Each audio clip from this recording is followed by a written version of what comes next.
Hi, everybody. Welcome to the Chips and Tips podcast. I'm Tim Paul from Toolpath, and tonight we have my buddy James Meyette from Selway joining us. James, I really appreciate everything about you. Thanks for joining us tonight.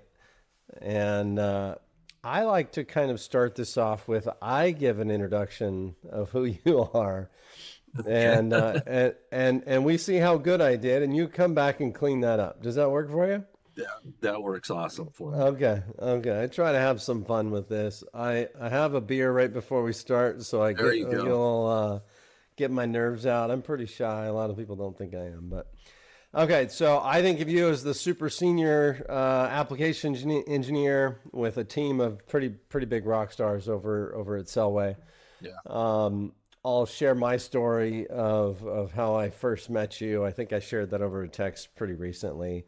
I think of you as the CAMplete assassin, Matsura whisperer, Fanic master, longtime Mastercam super geek, fusion dabbler. We'll call it a dabbler, Yeah. and early toolpath user breaker guy. Overall certified machinist badass. And in this episode, we want to get to learn more about you. Dig in a little bit about like some triggering moment. Not triggering might not be the right word, but some kind of key moments in your life that got you into the direction we're at. I Sure. want to call out Dylan, our buddy Dylan over at the Within Tolerance podcast. Had a really good episode with you. We'll have some overlap there, but Sure. if you want to learn more about James, our buddy Chris Apatini and Dylan did a really good podcast with you. I think it's episode 217. If anybody Yeah. wants to go do that. So now is your opportunity to clean up anything I butchered. But beyond that, share a little bit about yourself, what you do your day to day, and how you describe your role at Selway, and then we'll get into my lightning round. I think we'll do next. Well, you pretty much nailed most of it. Okay. I don't know that I would classify myself as super, but I am indeed a senior applications engineer with all the gray hair to that goes along with it. You're only uh, 25. You look great. right? 25. Yeah. 25, 27 years or 26 years ago, something like that. married for over 30 years, and I'm only Yeah. 25. Yeah, so keep Yeah. going. Um, CAMplete assassin. Yeah, guilty as charged. I love that piece of software. I am forever grateful to Mike Kaminsky for pushing us into getting into it. I think I was only with Selway a couple of months before I got an email from him, and it was kind of like, "Hey, why aren't you using CAMplete?" And at that time, I hadn't even heard of it. And so later on that year, I got the software, and later on that year, learned it and have been using it, abusing it, and learning about it almost every day since. It's Uh, almost like you're serving up the story of our first real meet. So keep going, right. keep going. Matsura whisperer. Yeah, sure.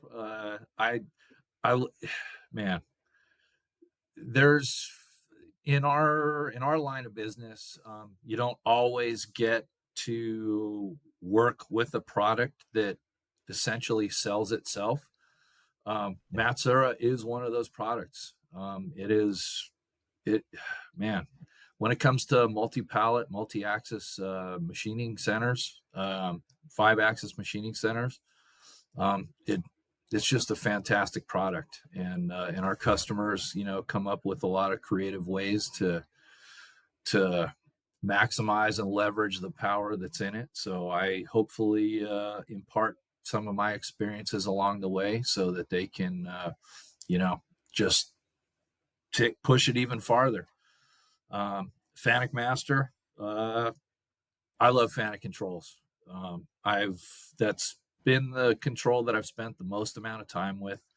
Yeah. I think it get Fanic gets picked on a lot, Yeah. and so Like it's almost to the point where the Fanick gets bullied, and I don't like that. So I'm like, it's a seriously powerful control, and I think a lot of people just think about what it was 20 years ago, 25 years ago, and they just haven't grown past that. And it's like, man, that I've been doing, this, that, or the other thing with it for 25 years now.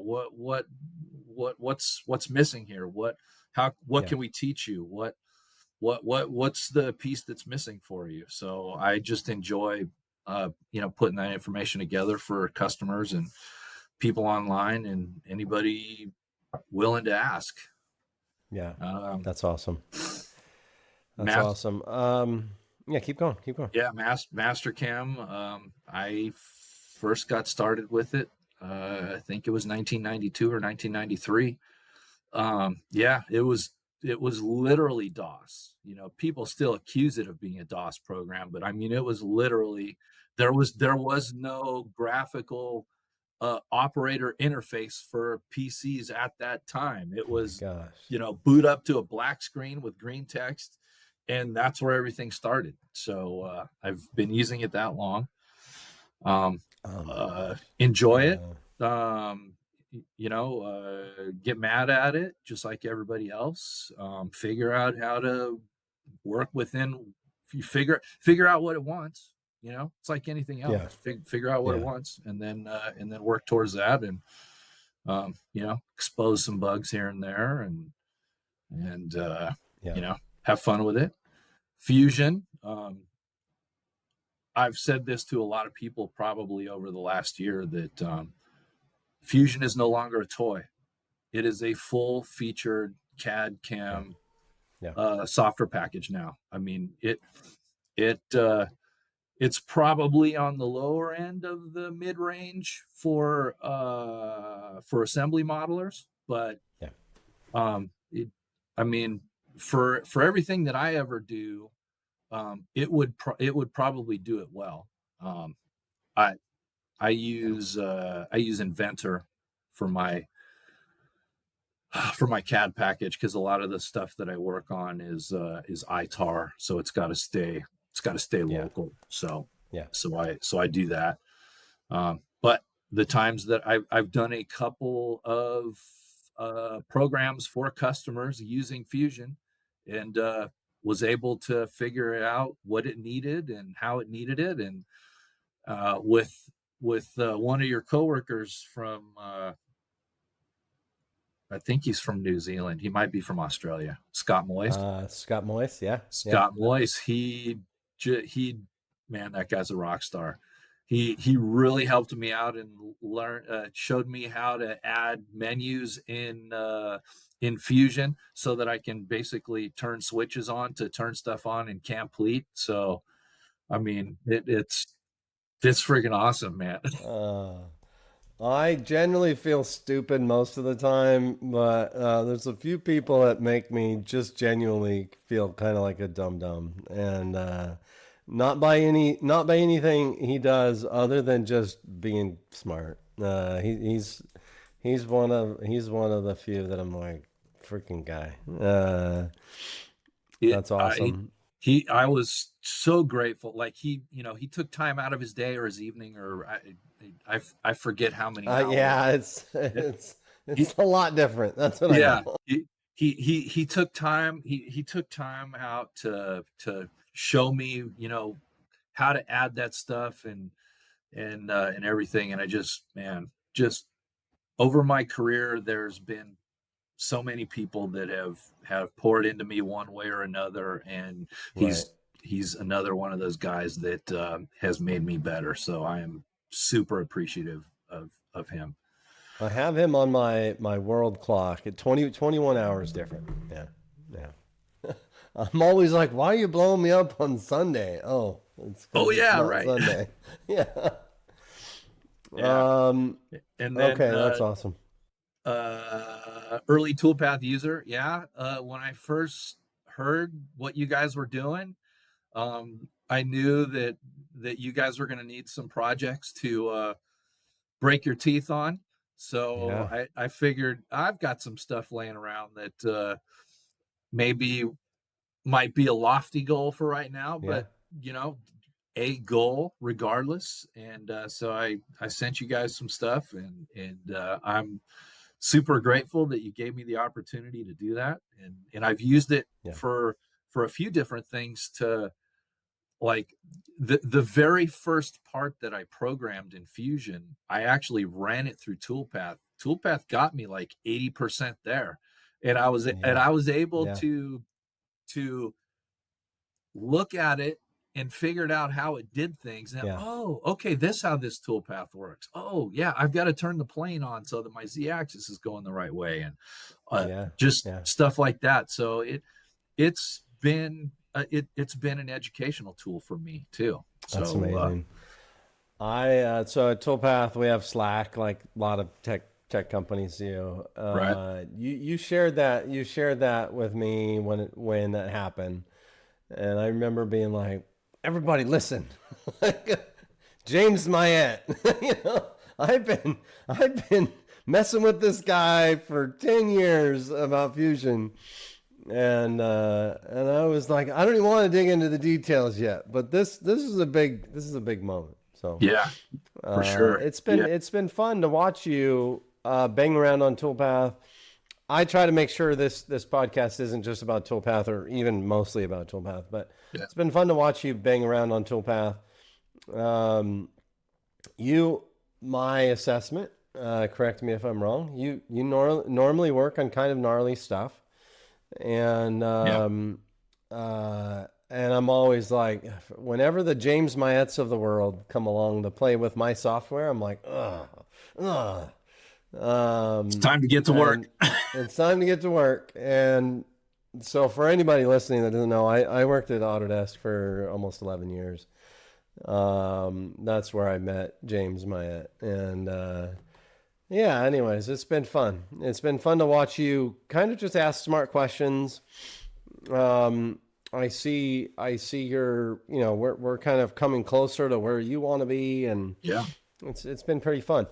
I'll break. I don't think it's not super hidden news. I just started testing our 3+2 stuff, which is pretty exciting.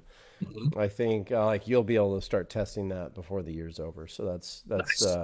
should be more relevant to most of what I think you do. So Yeah, it uh, it's I actually it all I need is you guys to put stuff all around a part. I can pull it into Fusion and move things around as I need. So it's like, yeah. So actually, the bigger part of, I mean, just 3+2 is not that incredibly hard. As far automating anything that we do is kind of hard, mhm, but yeah, we've set an expectation of ourselves. Like, it's dumb to do 3+2 without doing the work holding that goes along with it, and the tool matching that to not bang into your work holding and all that stuff. So um, should be some fun stuff for you to try, and I'll right on. specifically reach out when you have access to it. So Sweet.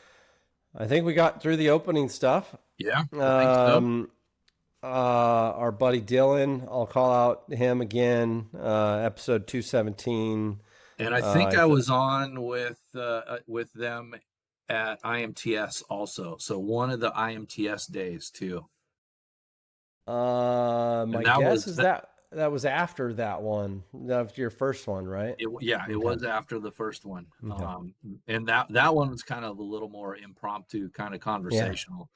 I That remember was fun seeing you too. in the room.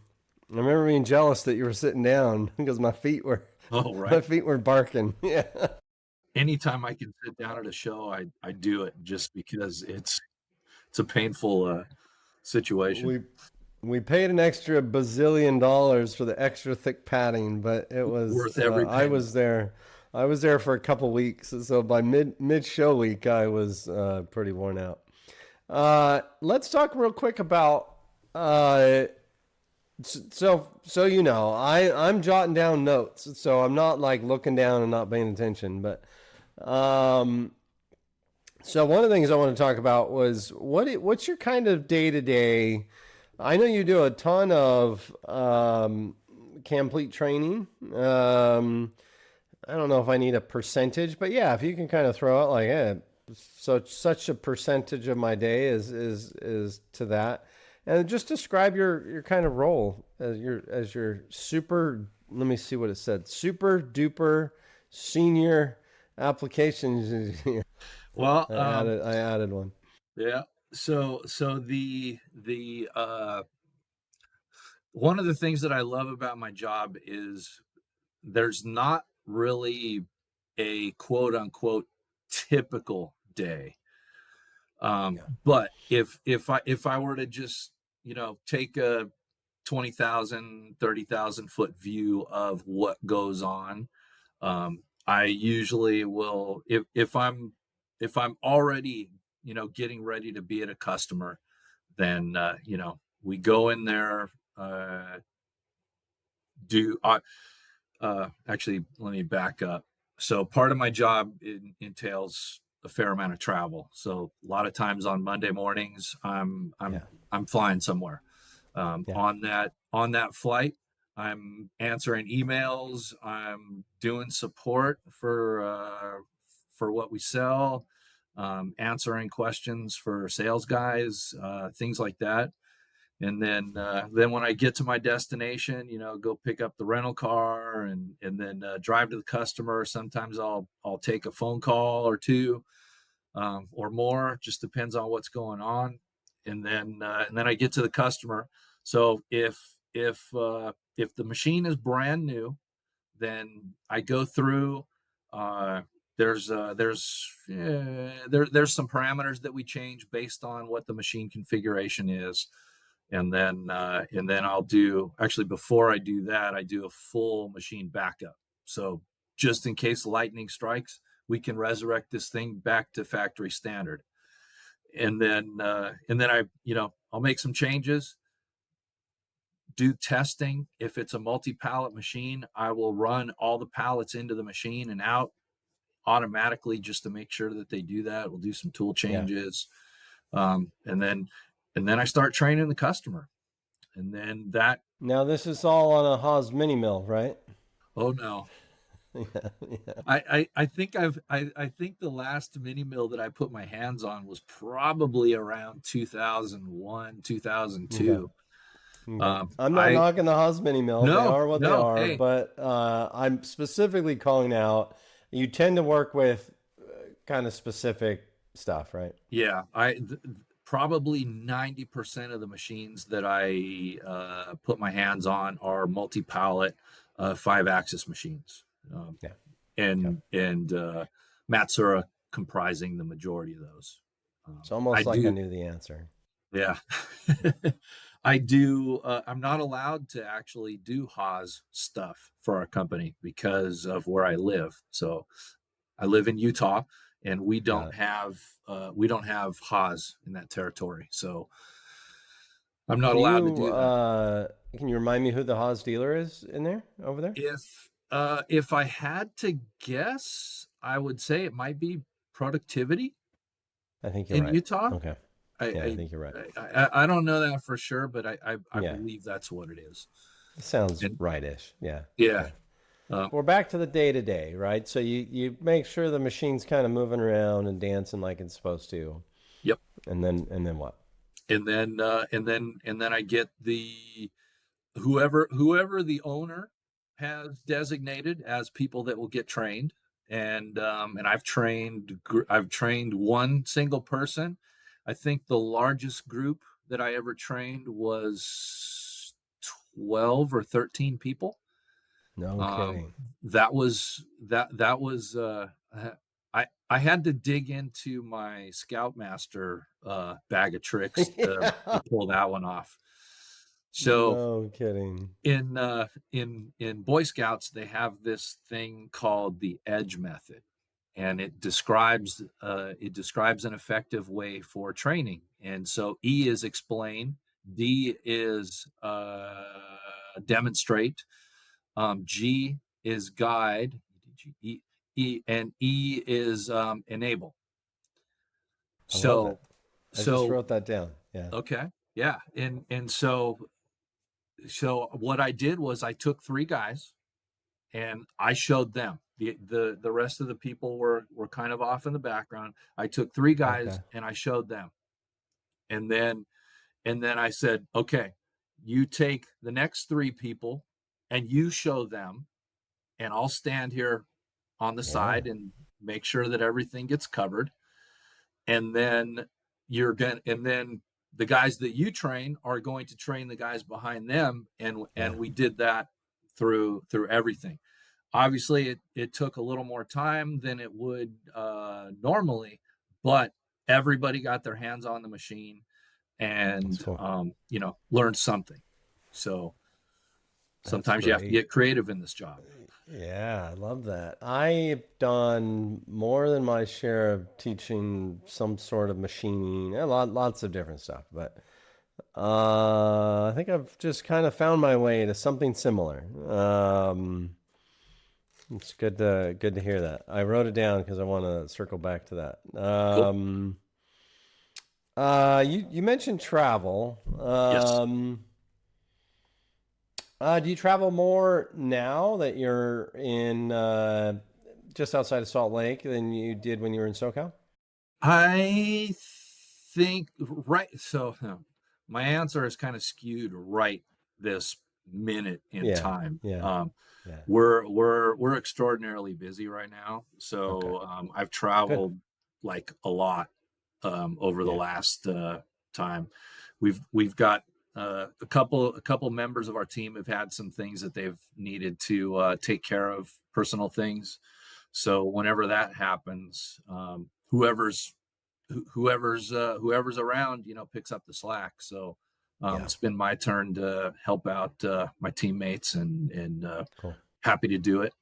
I did wave the timeout flag a couple of weeks ago because I was Good for just you. like, I've got to be home for a minute.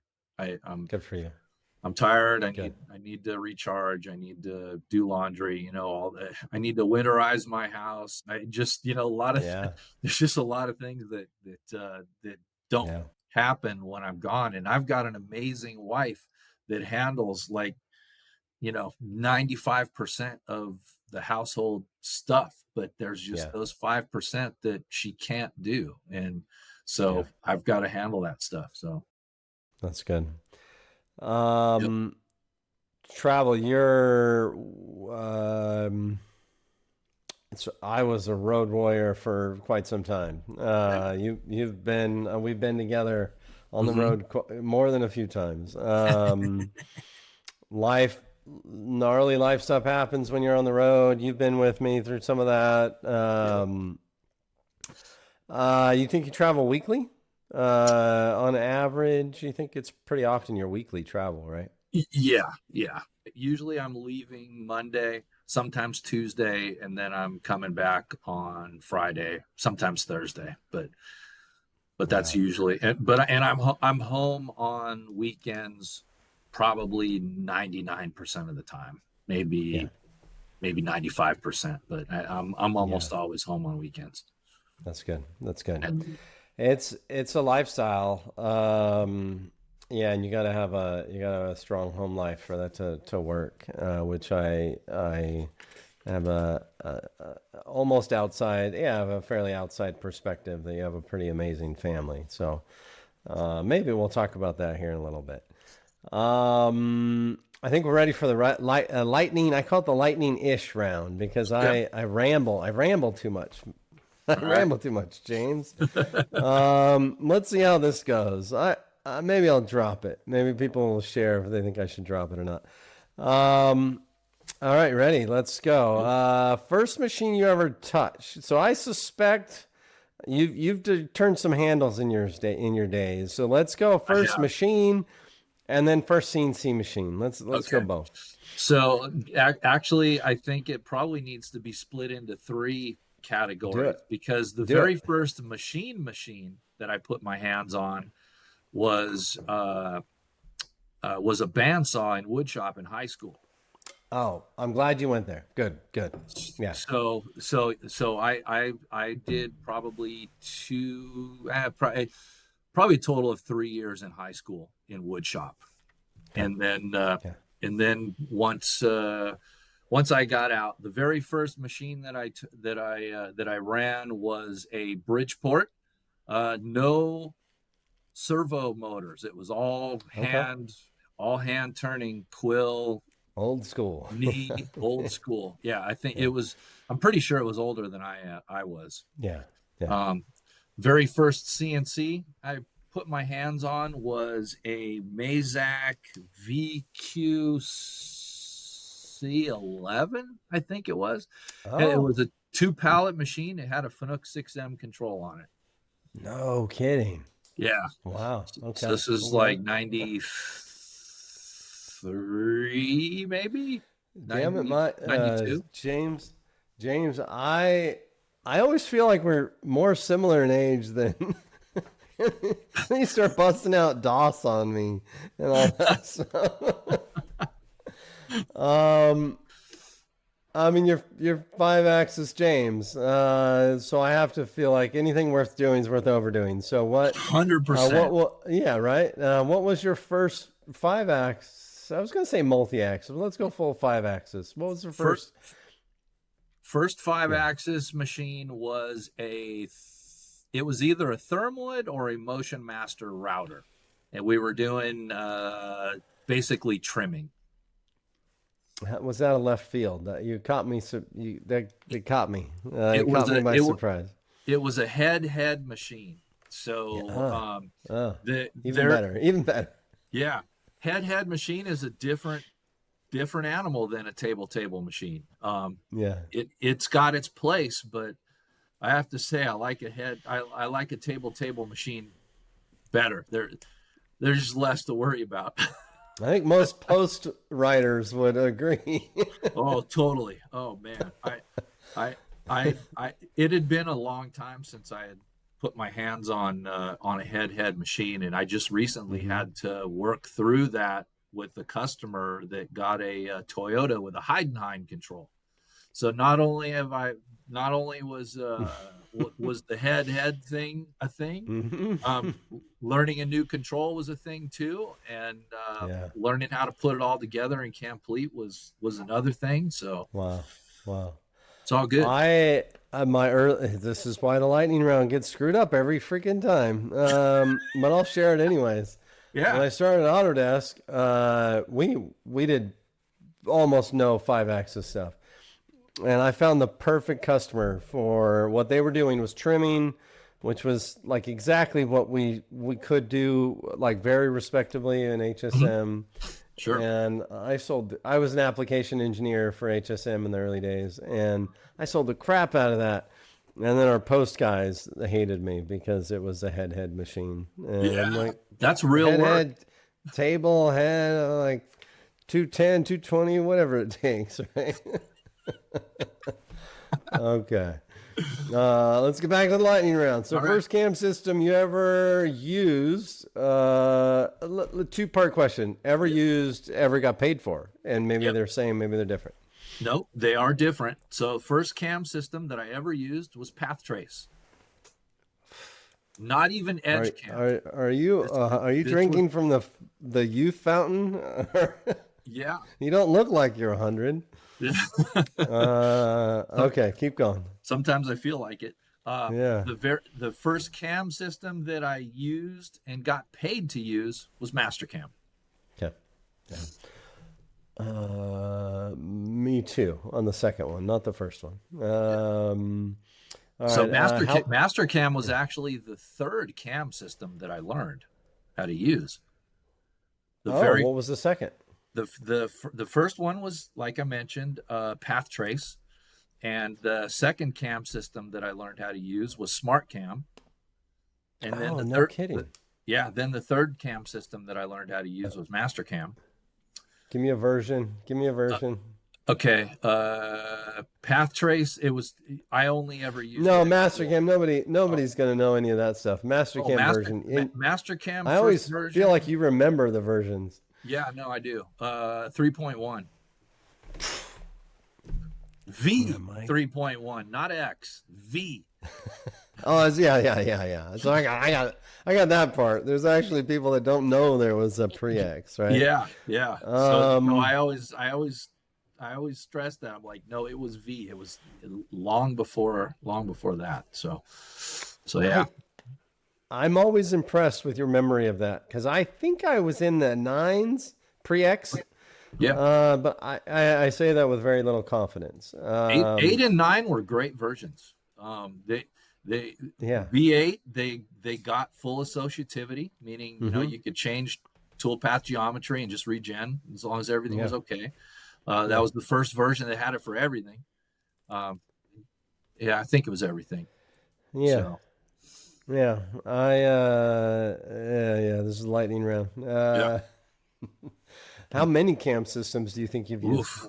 Well, it's easier if I name them than So if we I have, count them. So yeah. So we got the first three. first three. So the next one would be SurfCam, Okay.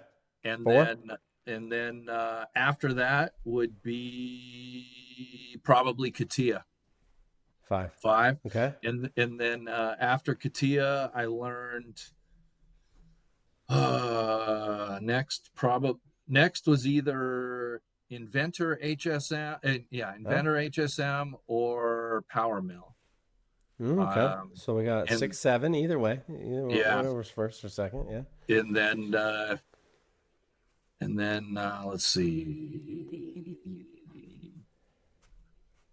Fusion would probably be the last, Okay. the most recent one. So we got 8 total. I'm gonna take credit for. I'm gonna take credit for the last 3, Yeah, even at though least. I met you when I was trying to sell you on loving Inventor HSM. Yeah, And I remember showing up, being like, "Man, I don't want to teach this guy Cam. I just want to go hang out." He's got all kinds of hard questions for me. Yeah, that was fun. I'm for glad sure. that happened. So, Indeed. uh, okay. Are there any game changer cam like moments, functionality, features that were like, my life just changed? 100%. It was when associativity, Yeah, toolpath associativity came on board. yeah, That was a massive game changer. Because yeah. if you like in the early versions of Mastercam, you would do a toolpath and basically it would add to the NCI file, which is the intermediate file. And then when you got everything done, there was no menu that showed you all the toolpaths that you had in this thing. You just had to remember. Oh And my gosh. man, there were some tools that were in there that if you were a high end user you could figure out that would make your job a little bit easier. But man, once associativity came on board for Mastercam, that Yeah. was a huge deal for me. That was when programming started getting really fun. Yeah. So my short thing, trying to keep in the lightning round. I started in that time, and I used some uh, stuff I can't even remember. But so I started in that time, and I remember old timers telling me like how lucky my life was. It's the same conversations I have with youngsters now, right? Where I'm Yeah. talking to them about the grand world of adaptive or dynamic milling, and We you used to know, have to draw those tool paths, right? yeah, I that's mean, I was one of those guys. Yeah, yeah, yeah, literally had to draw that. If you wanted that adaptive type cut, you had to yeah. draw that out and draw arcs to get it to, loop in and do all that. You That's had to create the geometry to make that toolpath motion. It's funny you say that. I've told people there's not a lot of people sadistic enough to do this, but I used to, and I would tell them, yeah, Guilty as charged. I I could have said, I bet you my buddy James is one of those guys. Yeah. Okay, so that's a pretty good one. All right, now we're gonna move into cool things you've ever. We're gonna start with like program to machine, just some cool stuff that pops to mind, and then we'll give you a couple more. Uh, Something cool that I've machine. Have you ever been in one of those bathrooms where they have the big round hand washing station? You step on Yeah, the thing with totally. your foot. A lot of Yeah, machine totally. shops have those. Yeah. Um, I did I did a mold for one of those things. Shut your face. Yeah, I love it. it I on love it it. with a head. It was Yeah. I think we did it with a thermwood head Yeah. machine, and the tool path was a flow 5-axis tool path, just zigzagging. The head That's was so down rad. inside the thing, Yeah. and it was just going back and forth, I love it. and I love it. that, that was a cool thing for I sure. thought you were going to space or a medical room or something like that. I love the Yeah, out of nowhere. yeah. Okay, so I'm certain, I have 100% certainty you have saved some things from disaster, some projects from disaster. Anything pop to mind? Oh, probably. I was a Some of machinist. these are hard. Yeah. Yeah, I was a machinist in a shop in Corona that is, I don't even remember the name of the company. Um, we were an FAA repair station, Okay. and we did commercial and military stuff. There was an aircraft on the ground, and a somebody with some brass on their lapel, waiting for this part to get done that was allegedly supposed to go on an F-16. That's cool. That was the story That's that I cool. was told, Yeah. so that's kind of how I have to repeat it. That's Um, awesome. so that was a fun project, and it was stressful because I didn't have a lot of years of programming behind my under Yeah. my belt at that time, so I was like, I got to get this done. It's got to be Yeah. right. So, That's a good one. I have a note that we'll see how good I circle back to things. So we'll see there. Okay. What's the coolest thing you've ever held in your hands, James? This could be a trick question depending on how you look at it. um, any one of my sons. That's after I wrote that, I'm like, there's only one answer to this. Yeah, I You mean, pass. other than Sure. my wife's face when we got married, I mean, it's Yeah. You passed. That was after I wrote that. I'm like, there's one answer. We'll see how he does. And you pass. You pass. So it's like an IQ test. yeah, cool. Career reflection. So this is where we don't need all the details, but what's some of the more important career moments, right? I can think of a few. Like, man, if I didn't do this, my life would be less awesome than it is now. Do you have any of those? Yeah, probably one of the most important career moments is when I was listening to new employee orientation when I was at Cummins, and they explained to us that they have this program called tuition reimbursement. And I was a horrible, horrible student in school.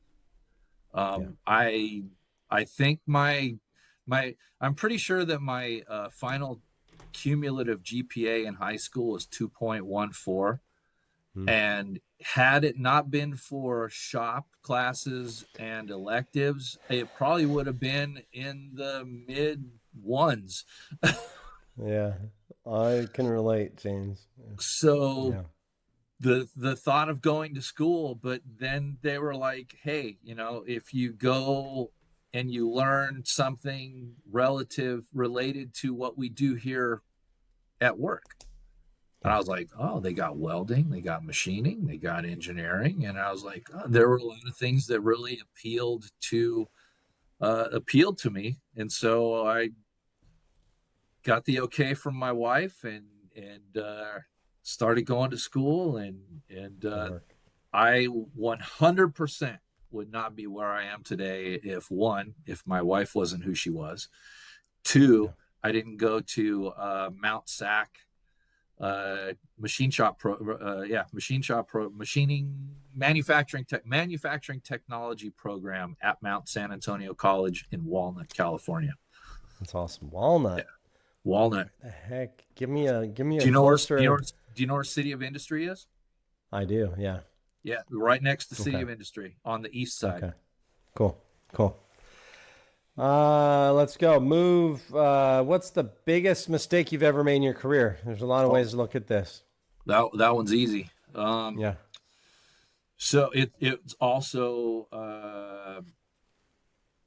all, not only is it the biggest mistake I've ever made, it was probably one of the worst personal uh, um, moral lapses that I've Oh, interesting. that I've ever done.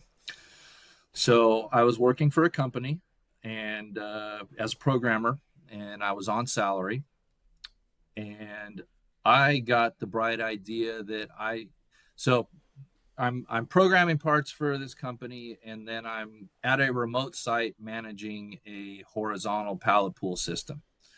So Okay. the pallet pool system is doing its thing and whatever, and I got the great idea that I should start contract programming on company time. And so I did it. And to this day, I cannot figure out what was going through my head that made me think Yeah. that would be okay, because I mean, I'm literally stealing from the company I'm working for. Yeah. Yeah. And so um the that failure um is without a doubt the biggest mistake that I've ever made. um However, that Yeah. mistake turned into I think, because one, I recognized that it wasn't just a mistake, it was a moral failure. Yeah. um Yeah. I had to come home to my wife and tell my kids, hey, I screwed up, I'm unemployed, and you know I Yeah. basically I owned it in front of my kids and everything. Good for you. And Yeah. and they and I have to say that that company was far more generous to me than I deserved Okay. when I left. They allowed me to resign. Um, Oh, wow. Good. yeah, they paid me through the end of the month. Yeah, Wow. exactly. Was it the I 28th or? no, Yeah. this was like I don't know, first Yeah. Yeah. maybe It second was week of the generous. month. So Yeah. far more generous than I deserved. Yeah. Yeah. And but when I was confronted with it, I didn't try to weasel my way out of it. I Yeah. was upfront. I said I 100% did that. I'm accountable for my failure here, and whatever happens, I've got it coming to me. So Yeah. Wow. what's the next That's a good step? share. That's a good share, James. I like to think I have a pretty good moral compass. But I like to think I own up to any of my failings more than anything. So that's awesome.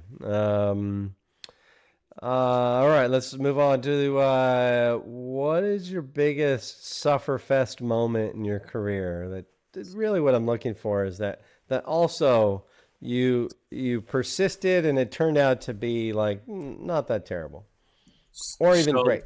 yeah, so the biggest sufferfest actually was a memorable day also. So there's two parts to this. So if I don't tell you the second part, remind me to tell you Okay, the second part.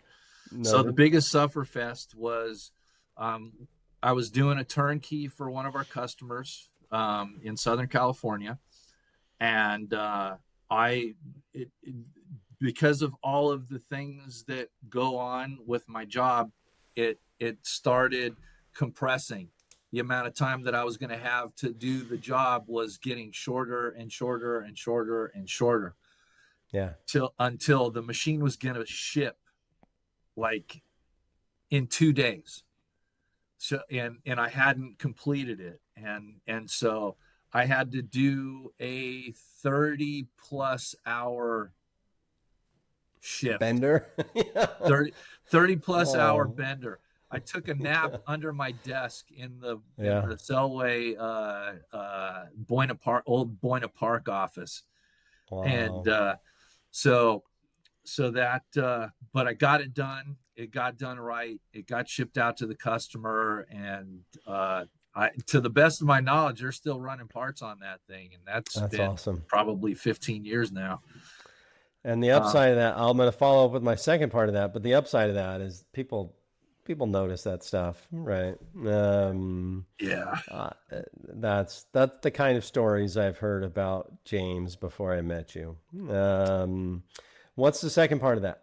The second part of that is the day that my first grandchild was born. So after a 30+ hour bender, I show up to the hospital all bleary-eyed to see my first granddaughter. It sounds about like my daughter being born. Oh man, I didn't stay for very long, but I stayed. I went there and I saw her. I got to meet her, and I was like, okay, I got to check out. I got to go home and get some sleep.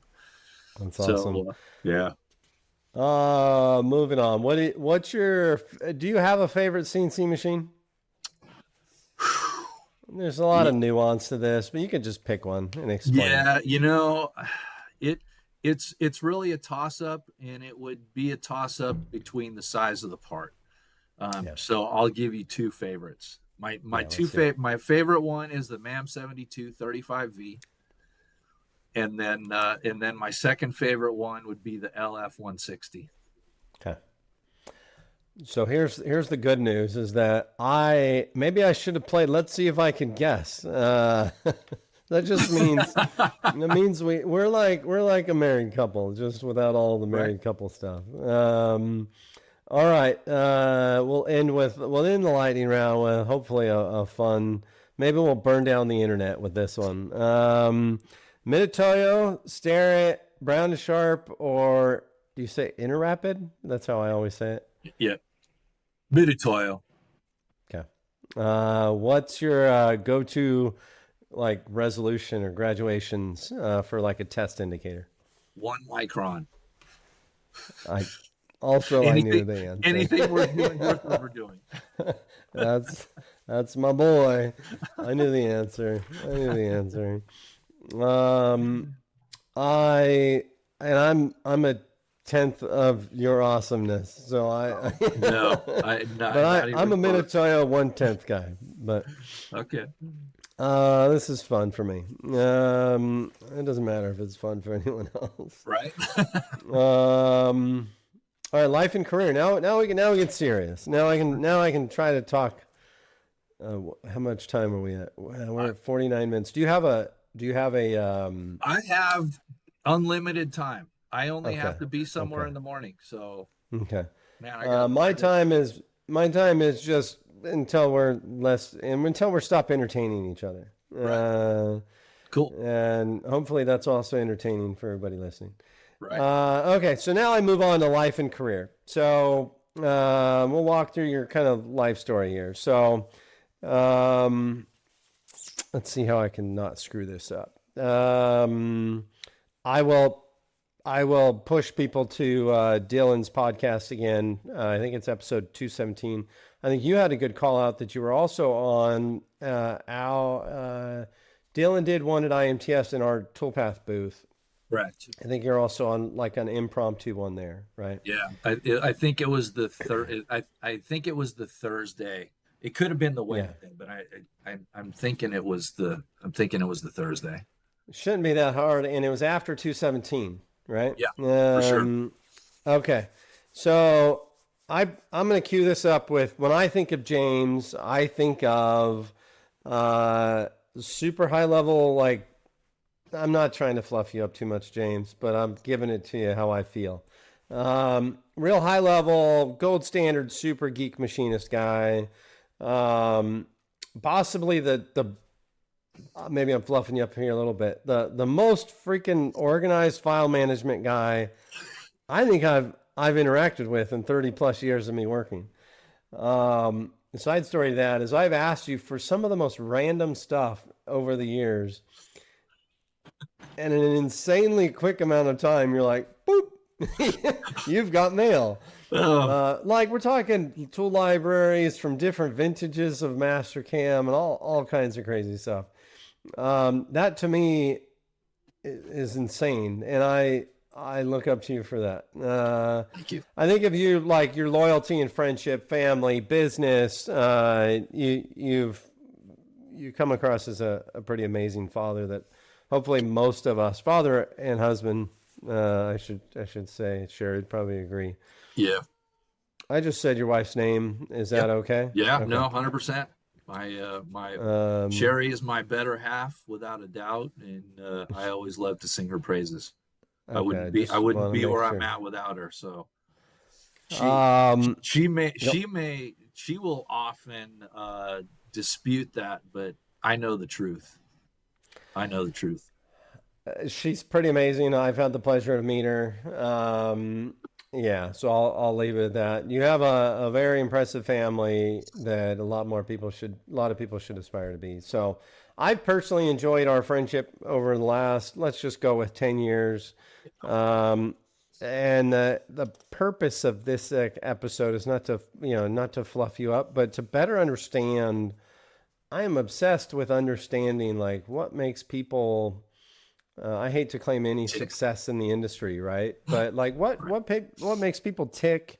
Makes people like of some success in the industry? So let's try to unwire James and see if we can figure some trends out. So Sure. uh, let's get into your childhood. Like have the little like Scooby Doo. See if our editor is Yeah. worth anything. Little Scooby Doo like music. Um, you mentioned in your podcast with Dylan that your dad worked at Caterpillar or no Cummings. Cummins. Sorry, Yep. Yep. sorry.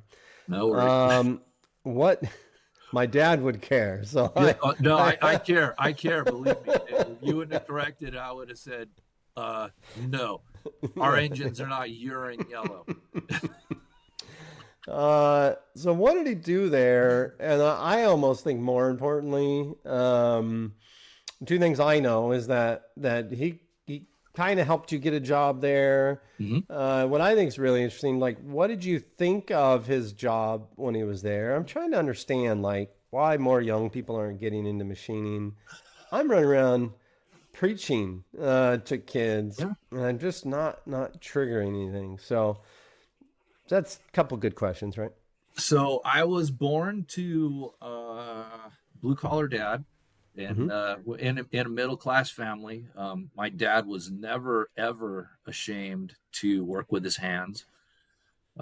He was he My earliest memories of him are with him and my uncles, fixing cars, doing electrical, building stuff, just doing things with their hands. So it that was just like what I was exposed to early on, and it was never something that was to be ashamed of, working with your hands. My mom was an office manager for a finance company. She never really seemed all that like, hey, yeah, I love my job. But my dad Okay. was like kind of into what he did. He really liked working with his hands and doing those things. And I Okay. think um, I've looked at some early writings of my dad back when he was probably junior high school ish, and Really? I th- my wife and I have both looked at it, and we've kind of determined that my dad was probably dyslexic, not like severely, but enough that it was a problem for him in school. And Yeah. so, back in the day, college was not you That just, was mine. you're working with your hands. I So was very dyslexic. I wrote my name MIT for a long damn time. It's embarrassing. But that that's what it was. Yeah. Okay. So that's super interesting. So keep going.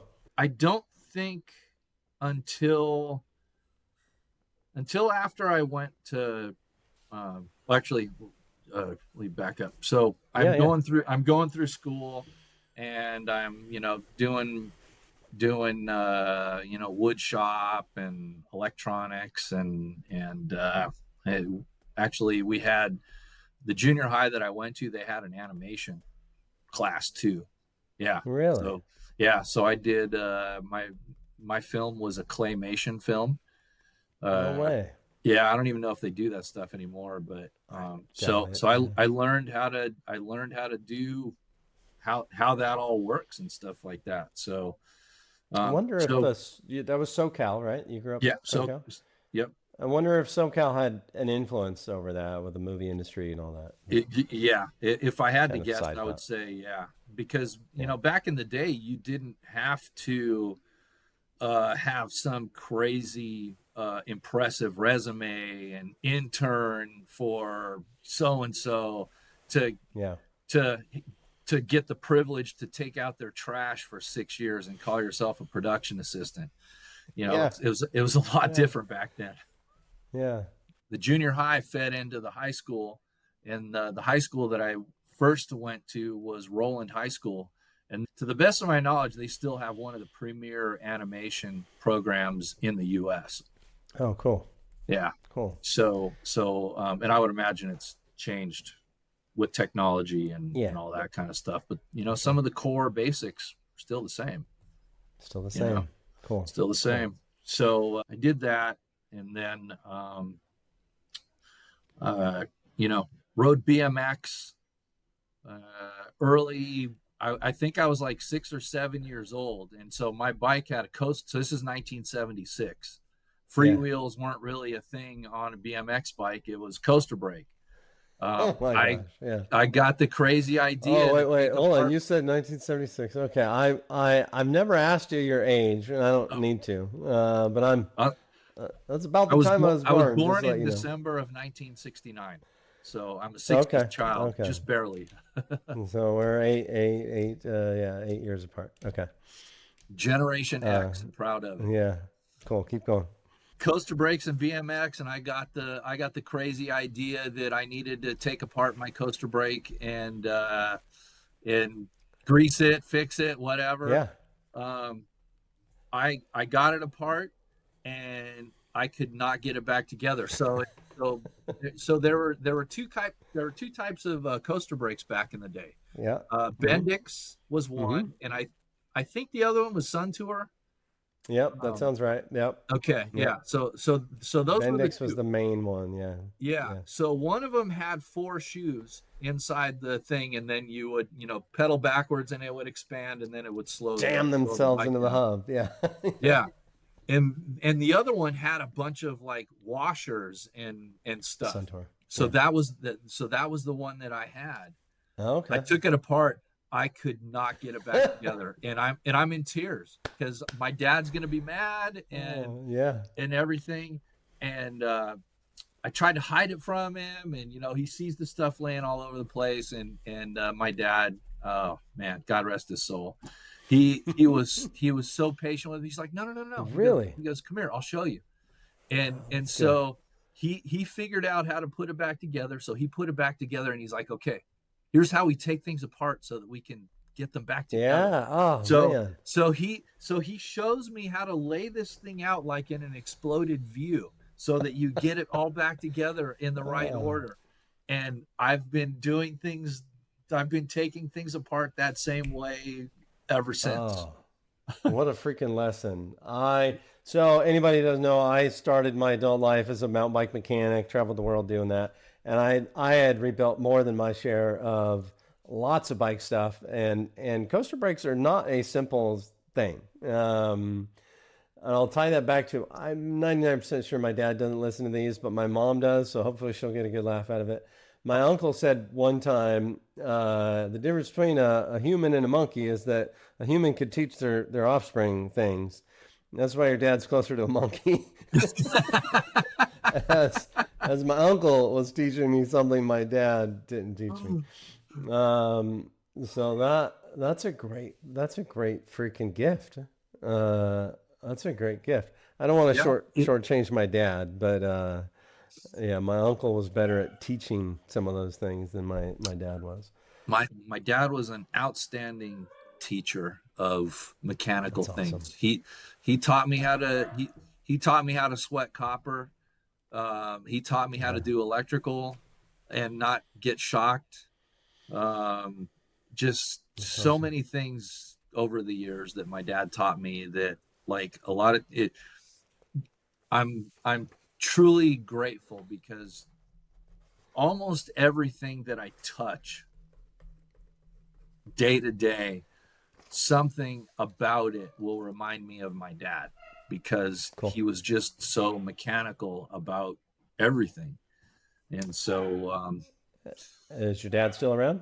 no, my dad passed away. I want to say about a month after I turned 40. It was Hmm. totally unexpected. And I was working for Selway at the time, and I was actually up in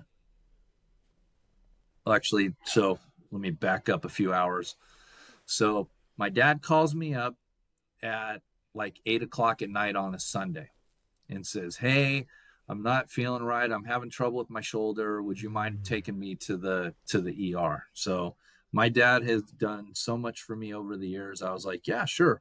So I made the drive from Chino Hills to Fullerton, where he lived, Yeah. and so I take him to St. Jude's in Fullerton, and he goes there, gets checked out. They give him clean bill, or they say, you're gonna have you have an appointment on Tuesday, so why don't you just come in and they'll give you the once over and all that kind of stuff. And what I didn't know at the time is one of the symptoms that he was displaying should have pointed somebody to the fact that a stroke is either imminent or Mm, in not too distant future. yeah. So I I take him home, and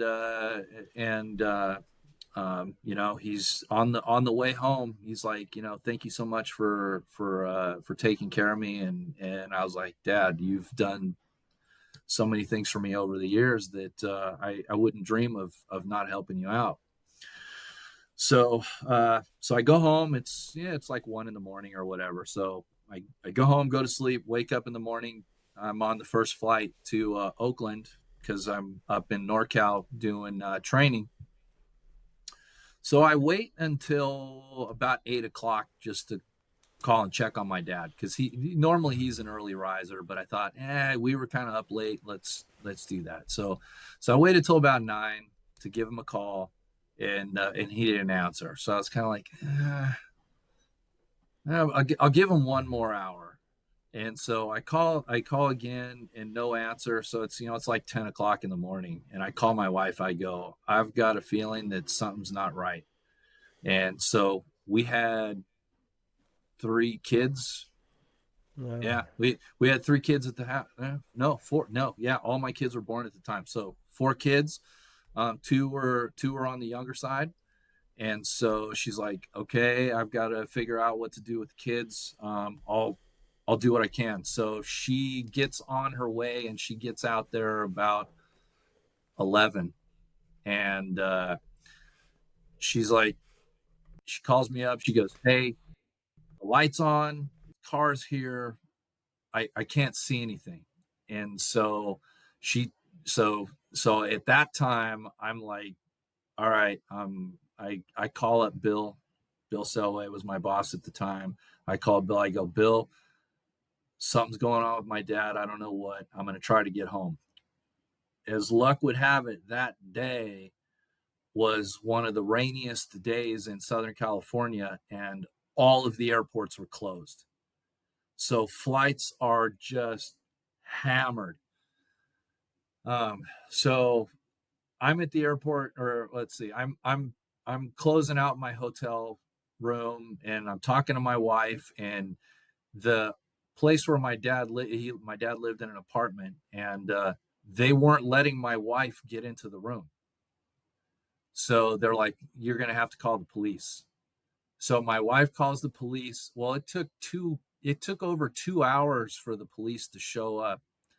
And so anyways, the police get there, and he's barely alive at that point. And they get him to the hospital, probably by 1 o'clock or so, maybe 2, somewhere around there. That day was kind of a blur for the most part. And so I was able to, I got a flight. I think I landed at like 1 a.m.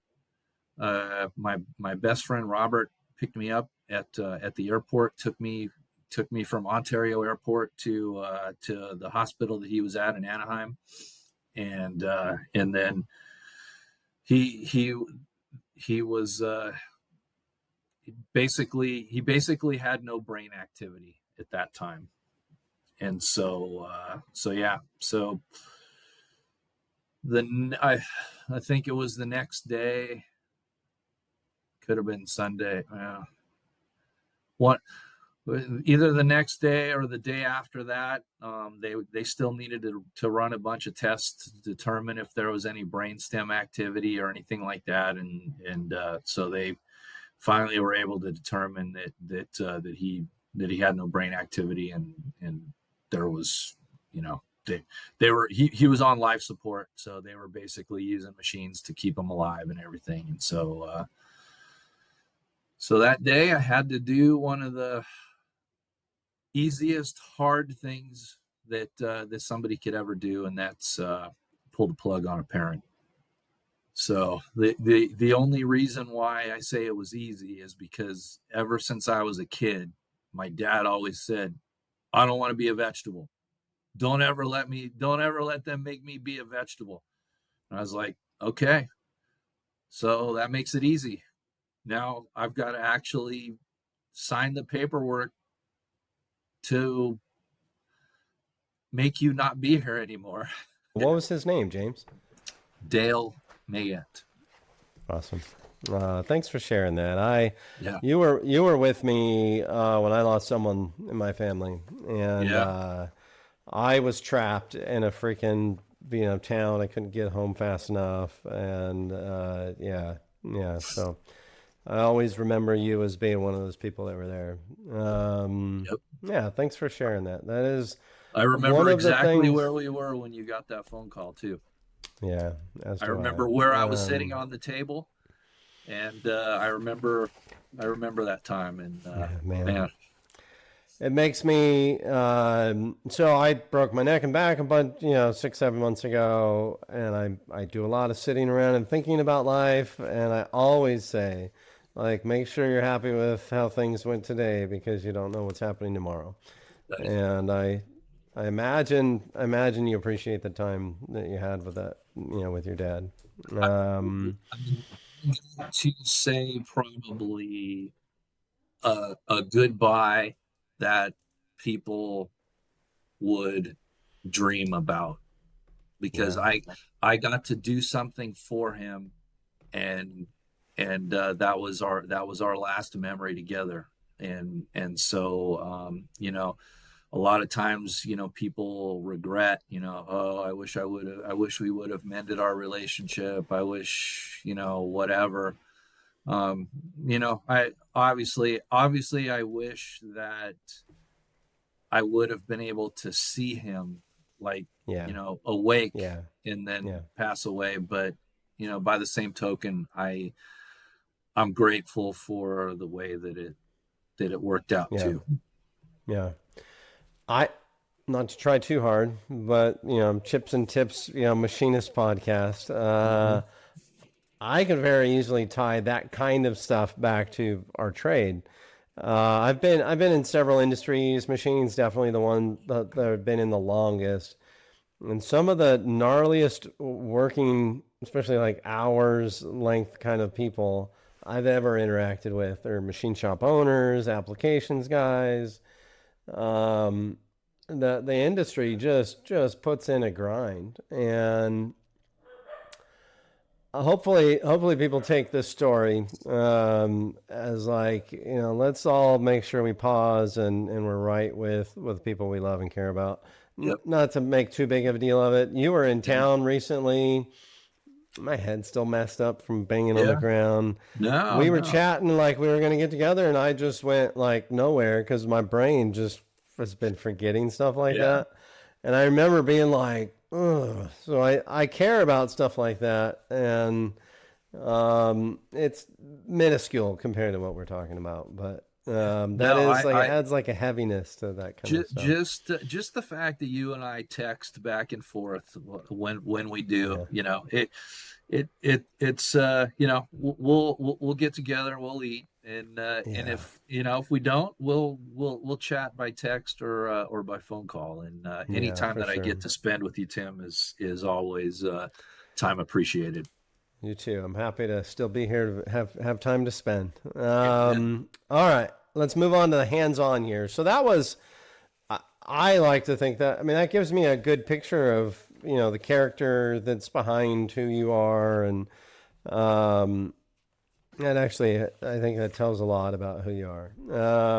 Let's get into a little bit of hands-on years. So I believe I know that your dad helped you get a job at Cummins. And Yep. that's how you were kind of exposed to machining as a potential career. Am I right? Yeah, that's really where it was like, all right, here we So go. let's talk about. I don't want to rehash our story, from the Within Tolerance podcast, but let's try to break it down into some milestones or things that kind of like, man, I did this. So you talked about the tuition reimbursement. That kind of bumped you to like a new potential. Yeah. Any other like decisions or like, Bill believed in me to do this or something that kind of propelled you forward, Yeah. especially the things that made you maybe feel uncomfortable. Cause I think that's where I love to kind of nudge people out of their comfort zone.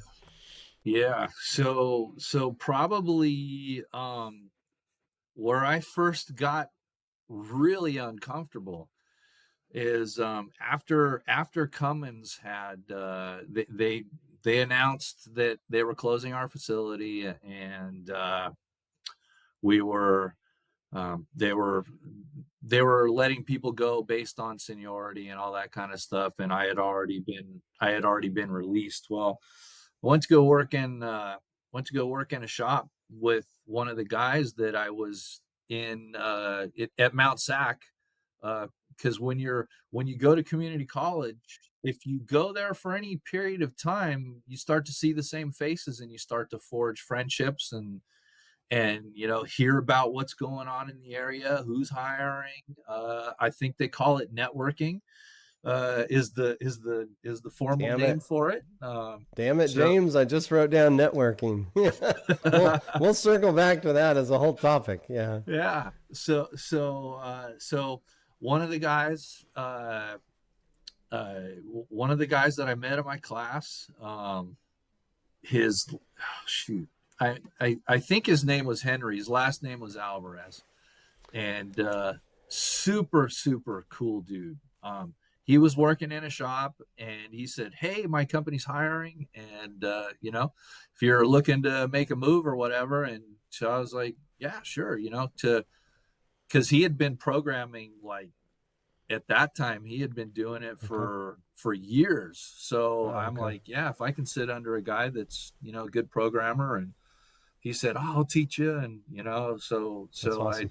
yeah, so I took that opportunity, and went to go work at that shop. And I was there for, I don't know, certain number of months. I don't remember exactly how long. And then I come in the morning and his toolbox is up on the forklift, getting ready. He's getting ready to put it in the back of his truck. And I'm like, dude, what's going on? Oh man, I'm going to work for TRW or Mm. FedEx or something. Yeah. He's going to work out by LAX Yeah. doing stuff. And he's like, yeah, hey, there's a job in here. Harry's gonna probably have you program it. I think you can do it. I've seen your work in class, and just don't let him get on your nerves, and just get it done. So That's I was cool. like, all right, here we go. So That's cool. I'm just loading. I'm loading a part in the machine, and the boss comes in, and he's all frantic. Where's Henry? And I was like, you didn't get the phone call? I don't know. You should call him. His box ain't right there anymore, though. I know I that. don't know if he was paying attention to that or not. So I was just like, I don't know. So then, comes in and he's like, this job's like super hot, can you do it? And I look at it and I was like, yeah, I think I can do that. And it was Cool. I don't remember I don't remember the full name of the part, but one of the names in the title block was Longeron. So it's part of it's part of a thing inside the aircraft that they tie sheet metal to. Okay. Okay. So That's cool. yeah, so it was like that, and it wasn't too complicated. And actually, I improved on it. So they had done other ones similar to that. This was a different dash number, so there's maybe a few more holes or a few less Yeah. holes or whatever. Yeah. So I had figured out that I could use a full radius saw and do Oh. undercuts. So Yeah. Yeah. so I figured out how to do that. So I cut an operation out of the part, and That's that awesome. was my first. That's so rad. I was That's so super rad. super uncomfortable. I was not prepared for it, but apparently I was, because I got it done, and it was so from the very first class of CAD/CAM that I took to that point was about 3 years, two and a Okay. half, two and a half, Okay. 3 years. So I always tell people, when you know, you want to have a handle on something before it's expected, before you're ready Yeah. for it, because Yeah. when you get Oh. your opportunity, it may not be the perfect opportunity. You may have to pull a rabbit out of your hat, and if you don't have all the tools in your bag to get it done, that may be the only opportunity to do that thing that you may ever get. So Yeah. you want to be ready for it. So That's a trend I see. I'm certain you've seen it countless times. There's so many awesome people in our industry, and I think there's a big portion that are kind of like me, like foolish and hungry, too dumb to say no. And then there's like a bunch of smart, accomplished people that are like really hesitant to like take that next like push, right? And that's a good one. Kind of be ready for it before it shows up in your lap, right? That's what's good. somebody famous in history made the quote, luck favors the prepared, or something. I think it's Yeah, something along those lines. And yeah, I don't know where I first heard that, but it yeah, that kind of idea always was like, yeah, that's yeah. I sound like it. advice. I like it. So let's try to identify. I can tell you, literally, we were talking about being Salt Lake and knowing that moment. Like, I can tell you the moment that I saw something and was like, I'm going to be a machinist. Do you have that moment? I do. I do. Okay. So what's funny is that I saw it. I can only see it in hindsight. I couldn't see Yeah. it at the time. Okay. So Okay. I was, I'm a teenager. I'm in BMX. Everything on my bike is machined. If Mm-hmm. it's not Mm-hmm. machined, it's welded. Mm-hmm. So there's like I'm surrounded by a rich environment of manufactured things. Yeah. So I was horrible in math, still am. Oh, okay. I use a lot of tools to make it work. That's a So surprise. Okay. yeah. So my dad, my dad's bar buddy, um, Art Hildago, was the drafting teacher at my high school. Well, Oh, cool. he was also the whatever the idiot math is in high school. It's, R- add, addition, subtraction, fractions. remedial math is what I remember it being Yeah, called. remedial math. Yeah, Not that I sure. was too familiar with it, but I Yeah. was. Yeah. So I spent all of my years in high school in remedial math. So, that's Yeah. so anyways, he That's an saw that I interesting was one. Yeah. struggling, Okay. and he showed me a blueprint. He goes, "What do you see here?" It was for a mechanical thing. It's like, Mm-hmm. what do you see here? And I'm like, oh man, this and this is that, and like, and he's like, that's geometry. That's Oh, this and that's that, and I'm like, well, why can't I do yeah. that? And he goes, That's I'm gonna, that's what I want. Yeah. yeah. So he, I'm sure he broke all kinds of rules. He let me do drafting for That's cool. my math class. And Yeah. so the very first thing that I drafted was red line flight crank spindle.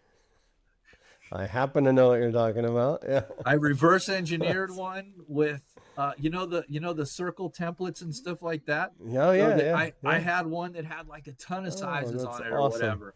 So because I don't think calipers were probably super expensive at the time. So Yeah, my dad yeah. didn't have them or anything like that. So I used that and kind of figured out what the size was and how many.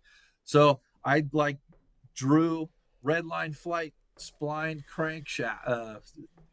Yeah. So Three-piece now I'm cranks. like, Yeah. wow, this is That's so cool. cool. Oh man, that there's so many things we can draw from that, right? Like you really, as a culture, we need to do better with connecting with young people, right? Yeah, absolutely. I I am a pretty good math brain, but I wasn't very well educated, right? I cared about girls and football, basically sports. And then I read like the fine print in high school that you need 2 years of math to graduate, and it like there was no like minimum level of math, and I was like, oh well, I wonder if I could just take what I already took in junior high, and I tried it, and they let me. And I remember being like, it's working. Right on. Um, and then when I wanted to be a machinist, I was like, oh crap, like I don't know trig. I don't even know what trig is. What the hell is trig? I know I So didn't. I had to go learn all that garbage. That's a good insight. So yeah, I've worked with a lot of vocational programs, a lot of high schools. I think as a country we've done a disservice to our young people with getting rid of shop classes and all Yep. that, and hopefully that picks back up. So Yeah, that's an I awesome agree. story. Let's talk about your transition to applications. I Yeah, call it applications, sure. application engineering, whatever. Um, I think there was a leap of faith moment there. There was 100%. Yeah. So Talk about that. so I was I was working as a programmer in a wind tunnel model shop Hmm. in Orange County, and I this was my first full time programming gig. So before that, I had either been a machinist, and a programmer. But this was the first time that I was gonna be sitting in the seat full time, doing the work. And so I'm there at this company, and it, it wasn't really out of the blue, because when I hired in there was all kinds of work in Okay. the in so in our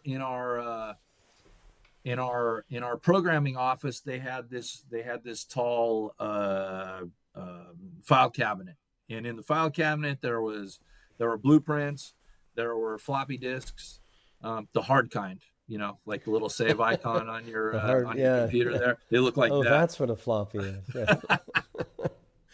So one of those discs, and then blueprint, and then maybe a traveler, for materials and all that kind of stuff. So when I first got there, the whole filing cabinet was full.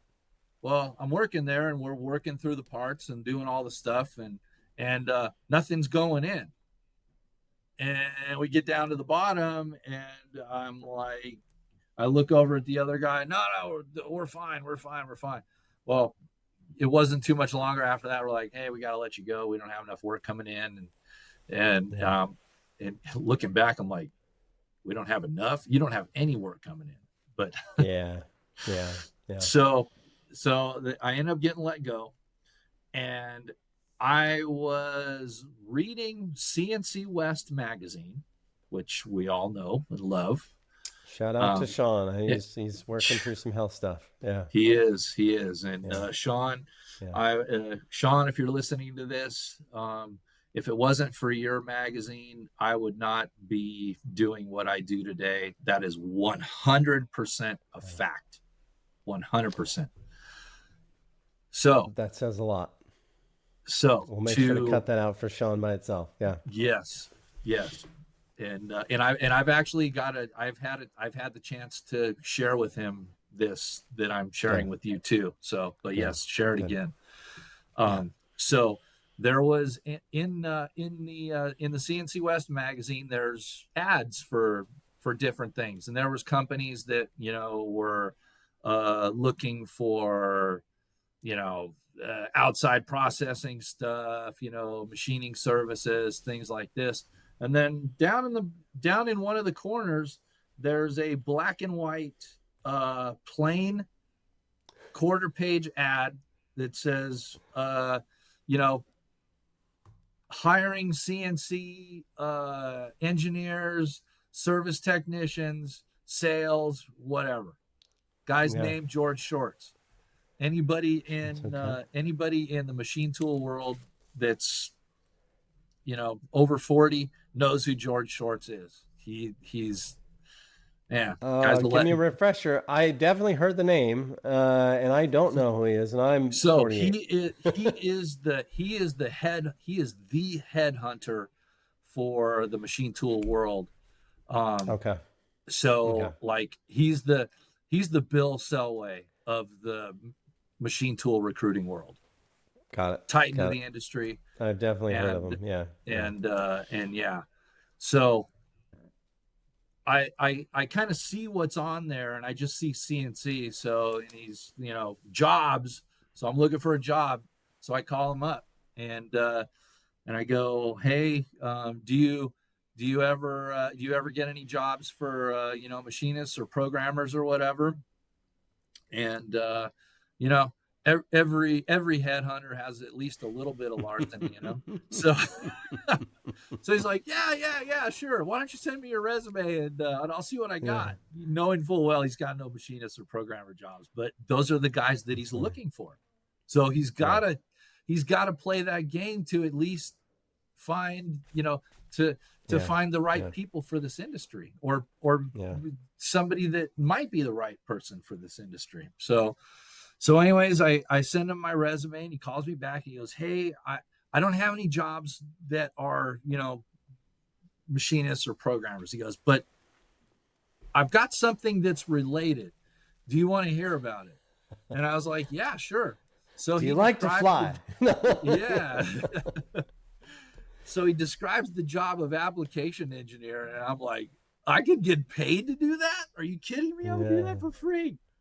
So then he's like, okay, I just need you to make a few tweaks to your resume, and so I did that. I sent it off to him, and within a day or two, it wasn't too long before I got a couple of interviews. So my first interview was with Morisiki in Cyprus. So for those listening, this predates Mori DMG. So back in the day, Morisiki was Morisiki, USA Inc. Or comma Inc. Yeah. So we were a subsidiary of the mothership in Japan, Morisiki, Limited, something like that. So, anyways, I was working for Mori. I wasn't working for Ellison. I wasn't working for Yamazin. I wasn't working for any of those guys. For Morisiki. Mori, that's So cool. interviewed there, and really liked the job. So it liked the guy I interviewed with. The job sounded like what I really wanted. The pay was going to be what I needed. The hiring process back then, from start to finish, was usually measured in months. Yeah. I was the sole breadwinner in my house. I don't have months. I've got like weeks. So so George sent me on. I interviewed at Ellison in SoCal, and back then they were representing Akuma. Okay. So I interviewed with those guys, and the pay was going to be about the same. And the difference was, do I want to work for a builder or do I want to work for a distributor? Working for a builder is a little less. It's a little more stable, not as subject to the ups and downs of the industry as a distributor is. That makes sense. So I was like, man, I've got to get somewhere and be somewhere for a while, because I had a bunch of jobs and like, I spent 3 years at Cummins, thought I was going to retire there. Now I got to find something else that, that I can be somewhere for a while. Yeah. So anyways, I end up taking the job at Mori. But like I said, the sales, the process to get hired on there took a long and painful. Yeah. So Mr.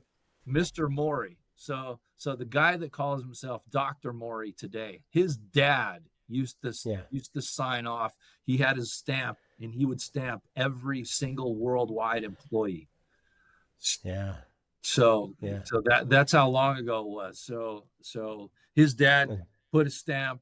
I got hired, and then Dr. Mori's not super young. Dr. Mori's dad. Yeah. Dr. Mori's dad hired me. Yeah. That's awesome. That is awesome. Okay, so then you're at Mori. So and how long were you there? Yeah. I was there between 2 and 3 years. Okay. So the travel ended up being more than what they said it was going to be. And I was I at the time when I was there, we had 3 kids at the time. So two were young. I think we had a 2-year-old and an infant. And then, so my wife, my wife's been a stay-at-home mom, stay-at-home wife my whole career. So she's literally doing all the heavy lifting around the house, and I'm gone for, a lot. So she's like ready to change the locks on me. I didn't sign up for this. This is not what I agreed to. And I'm like, well, okay, wait a minute, time out. Let me figure something out. And so I ended up leaving, and then when I was looking around, that was how I got tied in with the local Mastercam dealer. They said, hey, we're looking for a guy, you'll have to do some sales. And so I was like, well, okay, as long as I get to do the other stuff too. Oh yeah, there's plenty of that. So I did some Mastercam support and did some Mastercam, did some sales, and did a lot of post-processor work. And so that was where I figured out that I'm not cut out to be a salesman. It takes Yeah. It's it different, takes a different really character. it really does, and Yeah. it's a hard job because you have to be able to put aside the 100 no's to go find the one yes, or Yeah. whatever the it's sales is really a numbers game. You have It's to just numbers. Yeah. you have to go through so many leads before you find where you find the sale. So Yeah. I just somebody would tell me no, I don't want it. I want to go cry in the corner because I'm like, what? How could you not want this thing? And you're a And technical guy. Yeah. yeah, what's wrong with So it? I'm certain that you could do sales if it came down to needing to feed your family. And there's a difference between doing it and thriving and doing it and it just killing your soul one no at a Yeah. time, Oh right? man, Yeah. I it think would definitely kill my soul once if I had again to we do are similar in that way. Yeah. it. Yeah. So when I worked at the Mastercam dealer, so that was it started off salary and commission. It ended up being strictly commission. Yeah. So that that was a really really man. I the only reason I stayed on as long as I did is because Tom Sheeler, who was he owned CAD Cam Consulting in Southern California. That's why I know the name. Okay. Yeah. Uh, in order of awesome people that I've worked for, Bill Silway is Oh, number one. Tom Sheeler is number two. wow. Wow. Just That says a lot. just an amazing human being. You know, great guy to be around. Loved manufacturing. He passed away not too long ago, and his son is now running CAD Cam Consulting. So Okay. Okay. yeah. So I while I mean, was that's, working there, I was supplementing my income doing contract programming, yeah. in which I started doing contract programming when I worked at Maury. Just Okay. little things here and there, Yeah. nothing really big, just little stuff. And then working for CAD Cam Consulting was doing the same thing, and then I was also the last year and a half while I was at CAD Cam Consulting, I was teaching Mastercam at the NTMA in their Ontario facility. I don't know if I knew that. Oh I mean, yeah, we've talked enough to I know I've known a lot of your story. This is why I wanted to have you here, but I don't know if I knew that one, James. That's a good one. yeah. That's a good one. So NTMA has changed some people's lives. it truly has, and Yeah. it's changed my life too. That Yeah. was where I really opened my eyes as a trainer that I need to look at the process through my students' eyes. So when I'm training a customer today, I'm like, okay, what are they seeing? What types of work do they do? How can I how can I help them see these other things that are going to help them with their process, whatever it is. Yeah. And so that was where I learned that skill. Yeah. And That's a it's good one. funny because like I remember the very first class that I taught, I had guys that I considered legends, and here I'm teaching them, and but there's new students in there too, and so That's cool. That's we're cool. just we're all learning together, Yeah. and I think that was when I really got the idea that hey, learning is like full-time thing. You're Yeah. not ever at the spot where you don't have to learn anymore. If you are, Yeah. you probably need to go find something else to do because you're just going to mail it in then. So, so I, Also very clip worthy right there. Yeah. Yeah. Oh so man, that's yeah, our industry right there. Yeah. yeah. So I Yeah. taught Mastercam for nights for 3 years. And That's it cool. was a great experience, and I'm really grateful that I had that opportunity. And yeah, they've I think the NTMA has changed over time. They A kind lot, yeah. of I I I kind of get the feeling that they lost their way a little bit, but I kind of get Yeah. the feeling now that they're getting back on track again. So I'm hoping that that's the case. Yeah, I'm not trying to be too politically correct or anything. It absolutely they lost their way. Not that I experienced it before. I've just heard so much good stuff from people. I mean, they've created legends, in my opinion. Yeah. And yeah, I tried to help them a bit at my time at Autodesk, and it was right around the time I left that I was like, there might be something here. There might be something here. Hopefully there is. So Oh, hopefully they're oh, on that. Hopefully they're on that path. Yeah.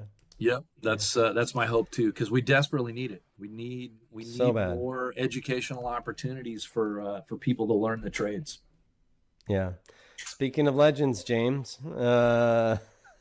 Again, this isn't supposed to be a fluff piece for James, but um, a lot of people I respect, I hold myself to fairly high standards.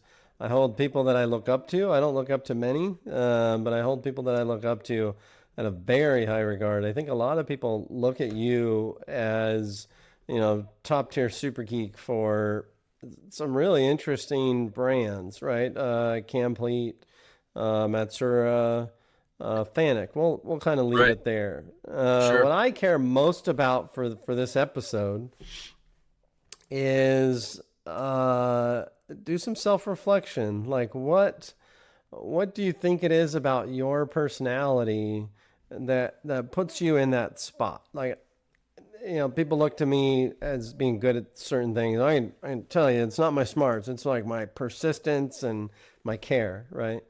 Yeah. Um, do you feel like you've kind of understood yourself enough to share some of that? I do.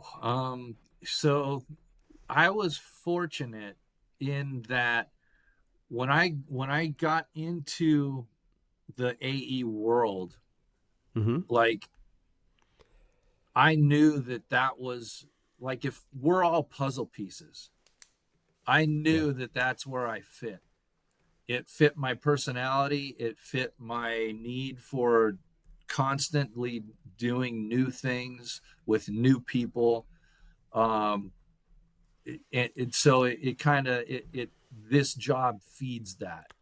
A lot of people have the need to be in the same space all the time. They Yeah. need sameness, and Yeah. we desperately need those people. But we also need people that loathe sameness, because they're the ones that are out there and trying different things, Yeah. all those kinds of things. And that I think is probably what really clicked. And I when I worked at Maury, I was an AE, and then I went to and then I did other things, and then I kind of went back to programming, and then I went into consulting for a time. But man, I was always missing that life, that thing that I had at Maury. Yeah. And so when my consulting thing was dying out, called my old friend George again, and I said, "Hey, what do you got?" and That I like to weave things back together, right? I think that kind of circles back to that networking thing we are talking about, right? yeah, Having George in your network. So keep going. I cut you off. no. So I called George. I go, "Hey, what do you got?" He goes, "Hey, update your resume." And it was kind of weird, because usually how it worked was he would say, "Hey, call this person, or expect a call from that person, or whatever." He would set the thing up. Mm-hmm. I I think Bill Selway and George had a special relationship, and so when the right candidate comes across the desk, I I have a feeling that Bill would get first crack or be one of the people that gets first Yeah. crack at an individual. It's And at pretty that easy to point in believe. my Yeah. career, I was seasoned enough now where I think that I could truly thrive. Yeah. And, Bill Selway, if like, for those of you that don't know Bill Selway or are not familiar with the organization, in our applications engineering group, okay, I started there in 2007, January. I am the middle guy in our department. There's two guys that have been with the company longer than me, and there's two guys that have been with the company shorter than me. So the number of people whose careers span decades within Selway Machine Tool are numerous.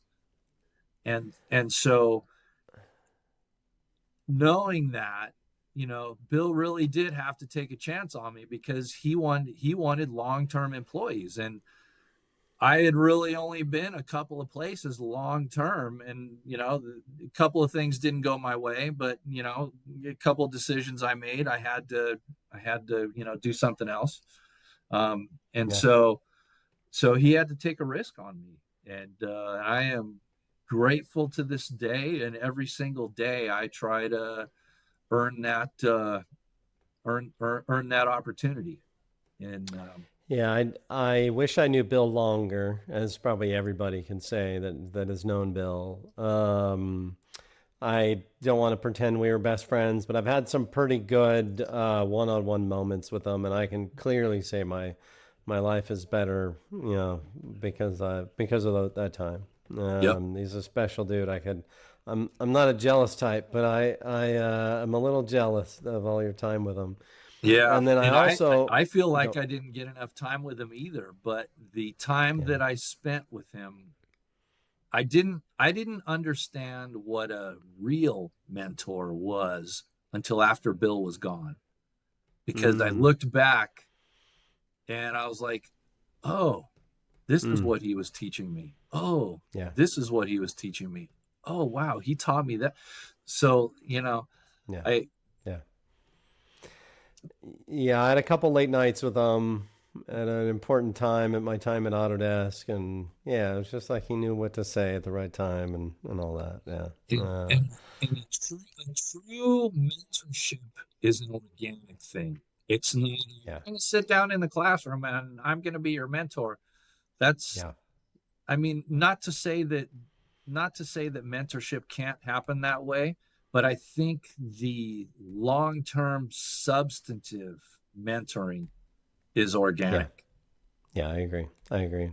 Autodesk had a mentorship program, and I was kind of pushed to join it a couple times, and I was like, I got a lot of mentors, and they seem to kind of pop in and out at just the right time. Here's an interesting factoid about our department. If you combine all of the manufacturing experience years between the five of us, it's over 200. Oh my gosh. That is crazy. Yeah. And none of you guys, I guess hopefully he's not listening, but he's pretty old, but so none of you guys are super old. We're not super long in the tooth, but we're not kids anymore either. So definitely not kids anymore. What I was going to say was that it's pretty clear the culture that you guys have created. We are pretty focused on culture at Toolpath. I just had a conversation with a customer that I introduced to Andrew Selway yesterday, the day before, and he was complimenting our culture at Toolpath and hoping that he can build that into his company. And Bill honestly laid a foundation, and so many people before Bill and all that. But you guys do something that I look to. With that, I think I want to share my story, my side of the story, and you can clean it up as I always give the opportunity. My side of the story of our first. Funny thing, it's not how we met, right? I had heard of you. I never interacted with you. So for anybody, let's see if I can reach it. My head is not turning so good. So this was a fun project. Anybody watching on YouTube? Yep. Uh, it was a Matsura belt buckle for anybody that's not watching. Um, I had the fun opportunity for at least a good couple of years when I started Autodesk. I was the demo guy, which was maybe the coolest job there is. Yeah. And talk about being thrown into fire after fire after fire, and I was too dumb to know any better. Um, but Zach Selway, we were drinking late one night, to be honest. Shocker. He convinced me to say yes to a demo in not enough time, without enough scope and all that stuff. But we did a really cool demo. That's how he rolls, by the way. That's it's kind of how I roll apparently. And I said yes. I think I took the belt off of him as inspiration, and that's how that Matsura belt buckle kind of came to life. And I went to Selway ahead of time to kind of set up and get the demo running. Sarah Weirman sent me a bunch of Raptor work holding stuff. Like everything just kind of came together very magically with a lot of like trust, right? Because like if Sarah didn't send the work holding, everything would have fell apart. If so and so didn't send the tooling, and everything just had to come together perfectly. I'd never done any 5x multi-axis demos for Autodesk yet. Back in the HSM day when it was very basic, multi-axis, really 3+2 kind of stuff. We didn't have a post that worked. Everything just was scary. But we pulled it off at the Selway Union City office. The demo came together. I was fairly proud of it. It was the cool MX. I always get the 520. 520. I always get the 20 part messed up. So it was a 520 with the wings, the table with the wings, right? Single pallet. So you had the rotary pallet in the middle, and then you had wings on the side. Yeah, and the demo was basically a chick vise on left to dovetail 2 parts. And then we had that Raptor work holding in the middle it had 4 sides, but we were using 2 for the dovetail. Yep. And then we final opt it in a double grab vise on the right side, and it was fun. I was totally in over my head. Henry, not throwing Henry under the bus, but I trusted Henry, and I was like, I'm nervous as heck that all this, we're going to unpackage it, send it to West Tech, and I'm just nervous something's going to go wrong. And he's like, all right, I got you. I'm going to check to make sure, because it was on a different machine. Right. I'm going to check to make sure everything's the same. And he had somebody at Ontario, the Selway Ontario office in SoCal, check like the serial number, the software version. Everything was like, it's the same damn machine, one serial number apart. And anyways, I met Lance. This is the first time I met Lance Paul. I don't meet a lot of people with the last name Paul, so that was fun for me. Right. But I was also very new, I think within just a couple months of being at Autodesk. So I was also super nervous. You guys are kind of legends in at least my world. So I'm going to go screw something up in front of you guys. But that was the demo I was least concerned about because it was freaking dialed.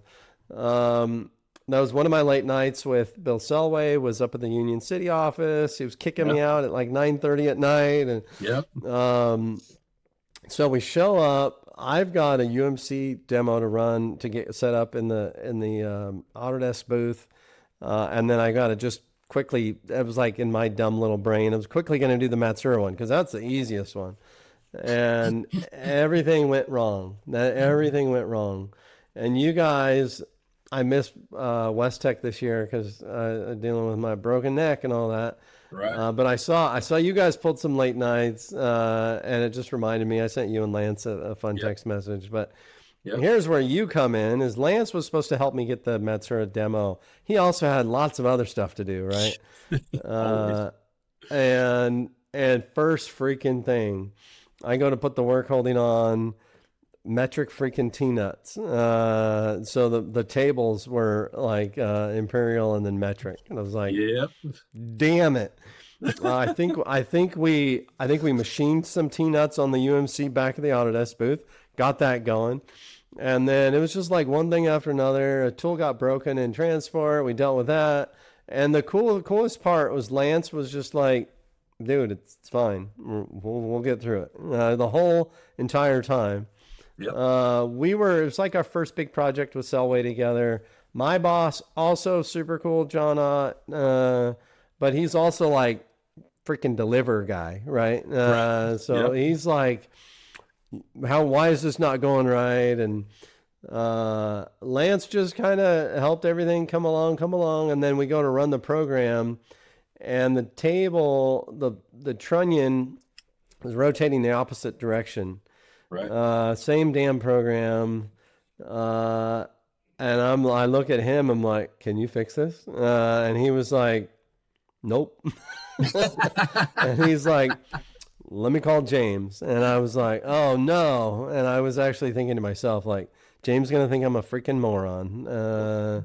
And long story short, that whole interaction with you and Lance changed how I interact with people when things are going wrong.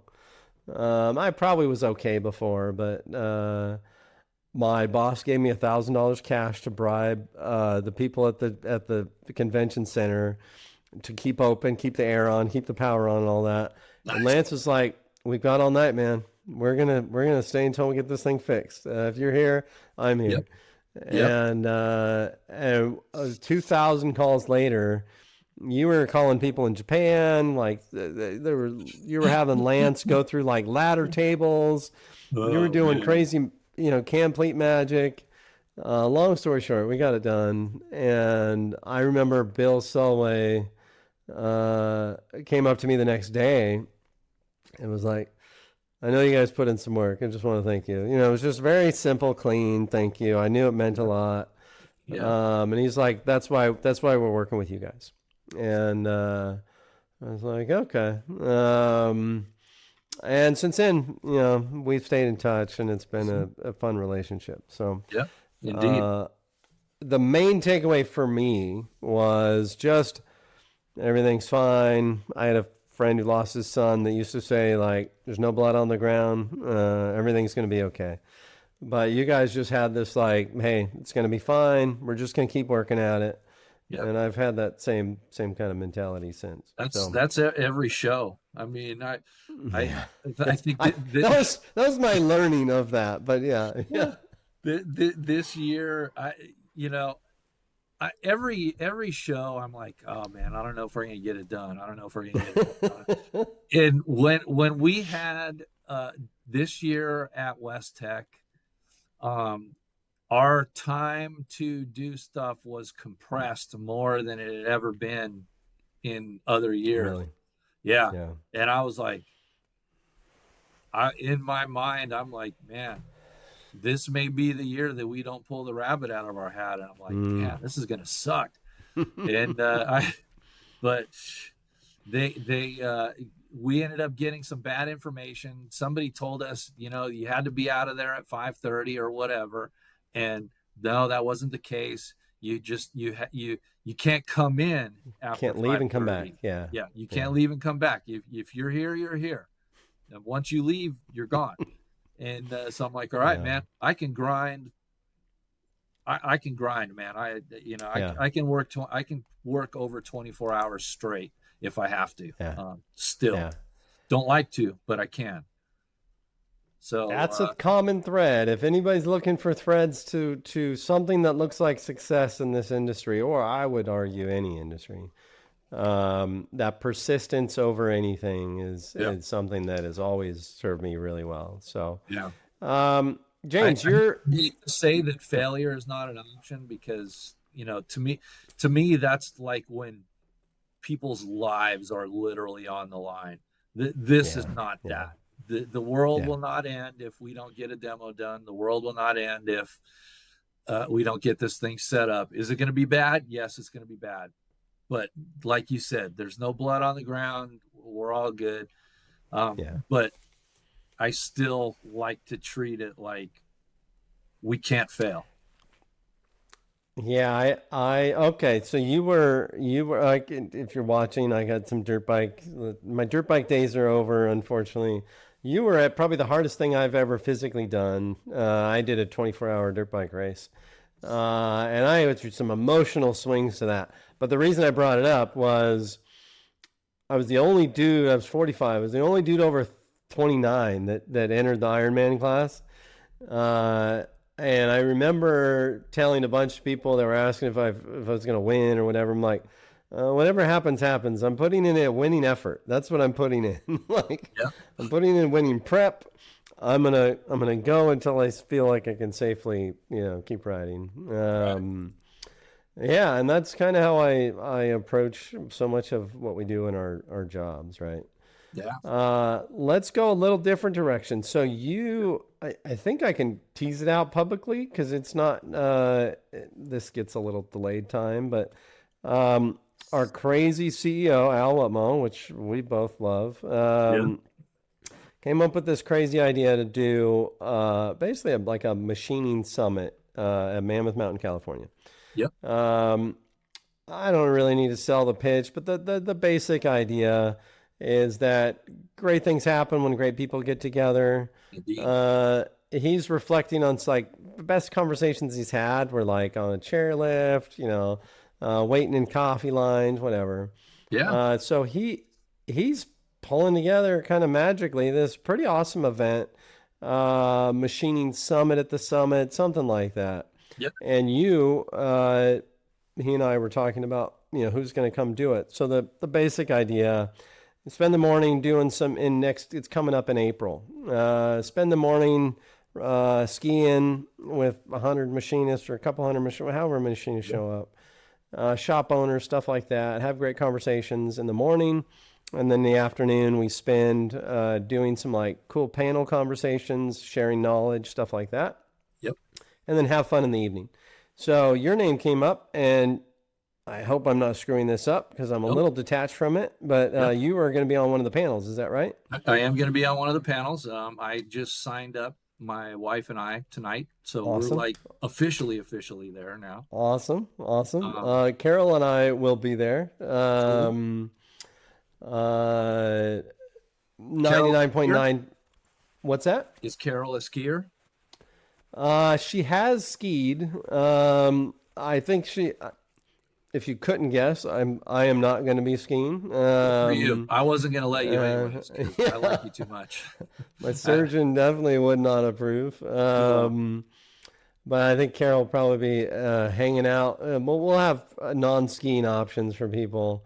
cool. Um, You can keep my wife has graciously agreed to be a lodge bunny for a few days. oh, So I yeah, my stupidly assumed you guys would be, ripping up the mountains. no, my wife's not a skier. She's not Okay, interested in it, and okay.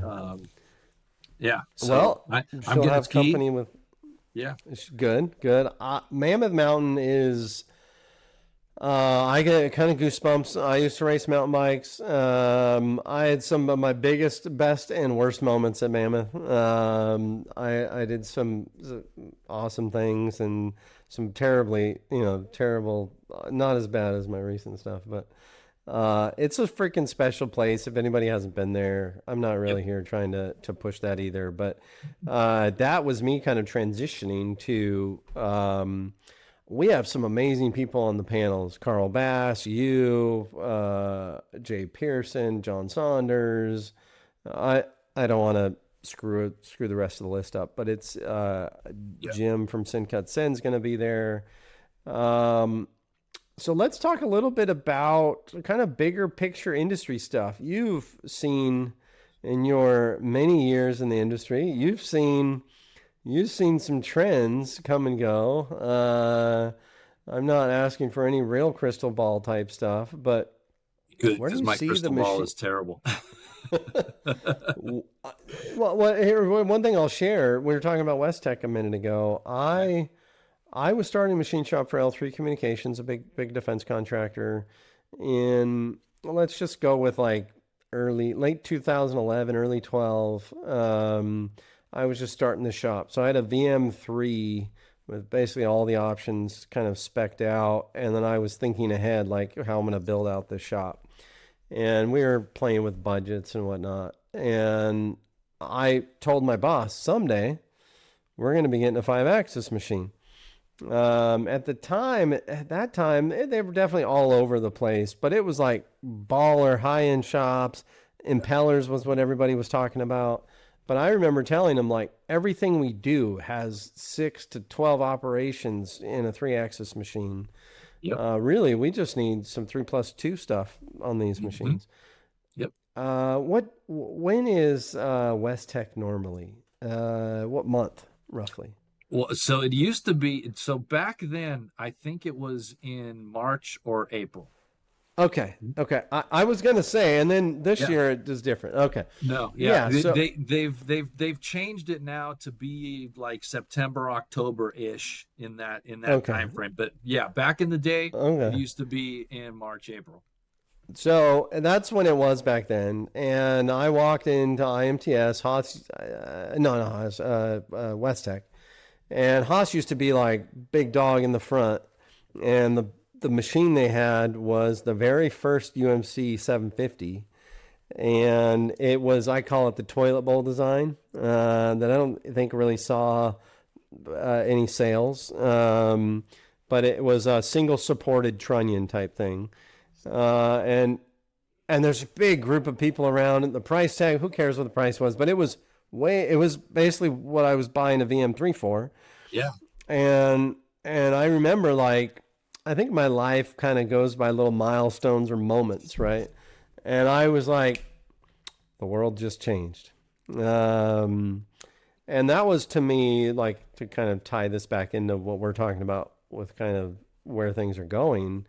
To me, that was like the world just changed. That was the gateway drug that helped a ton of people figure out multi-axis machining and move over to their Matsura. Tons of people are making crazy money on Haas, UMC still, but it opened up people's eyes, right? And now, fast forward, 14 years, whatever. I know a lot of shops. The very first machine is a UMC, MX330. In 2011, I don't care how ambitious you were, you just didn't see very much of that. And so I just look forward, and I like to talk to people like you who've seen a lot of stuff. Where do we go from here? Well, so the biggest trend now is, well, they're on the machining side, is automation. The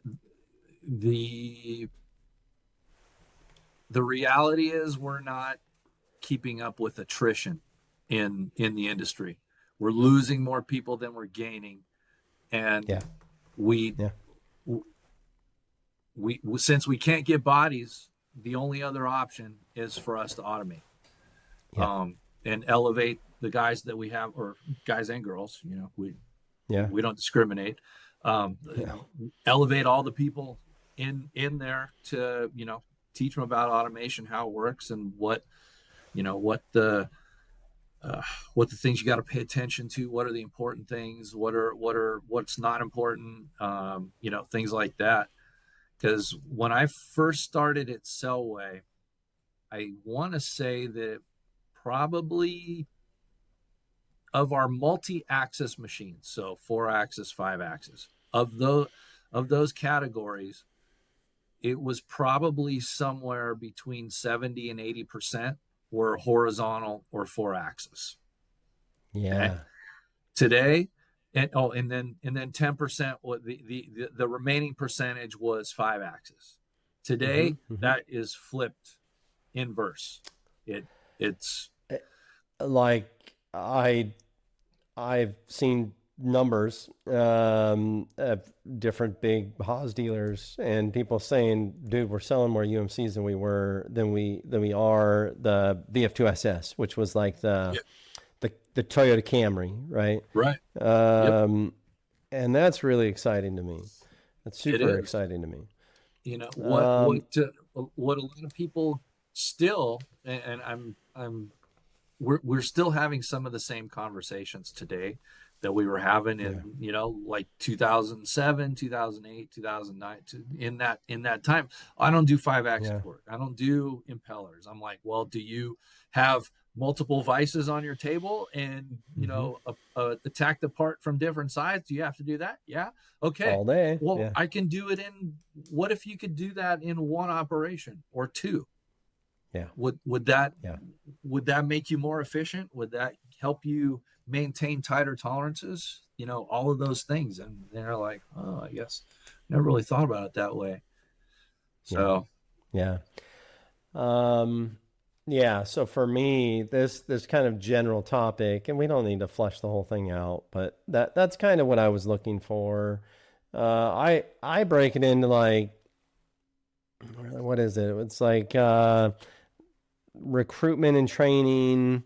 There's like software and hardware, right? There's like kind of three things. right. We really need to do something about recruitment and training.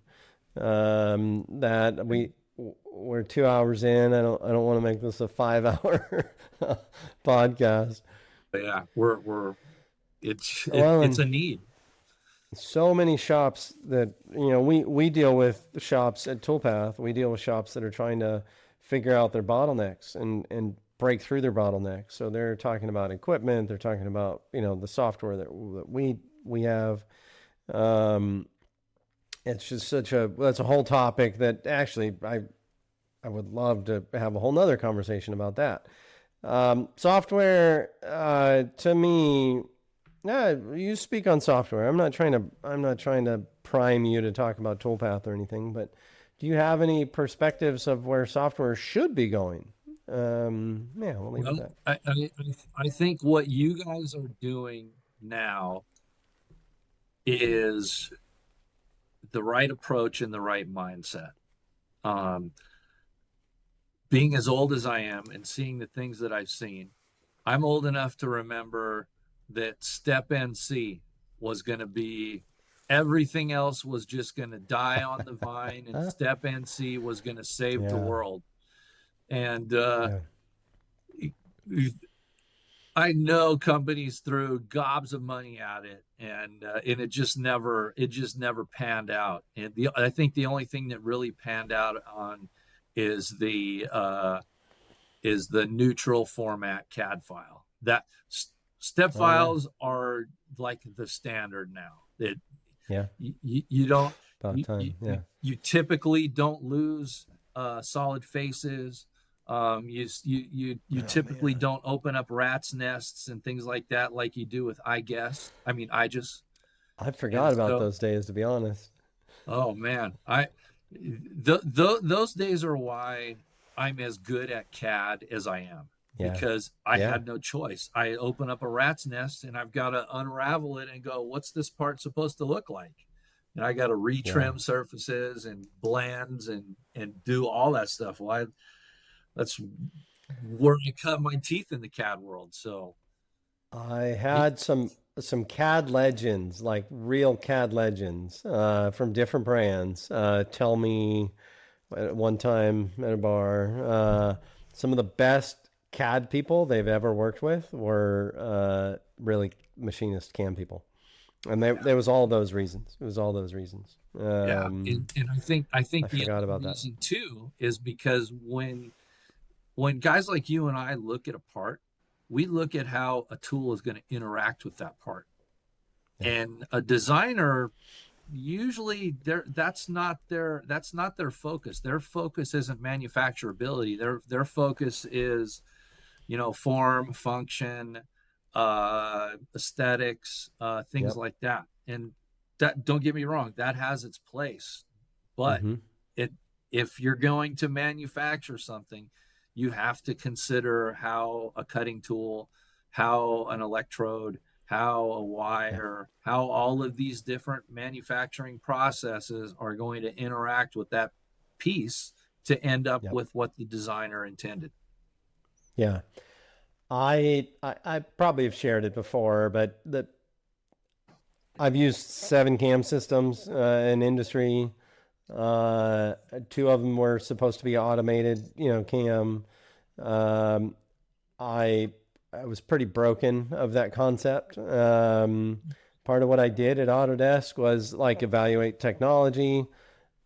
The reason I left maybe one of the best jobs in the industry to come to Toolpath was because of what you just said. What did you say? You said you and I look at a part about how a tool interacts with the part.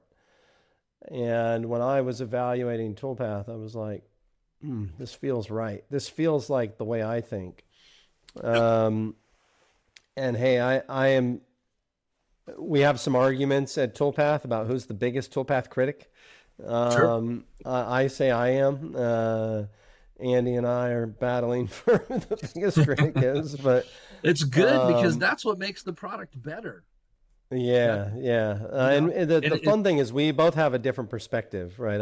yeah, I'm the grumpy machinist, and he's the software leader guy.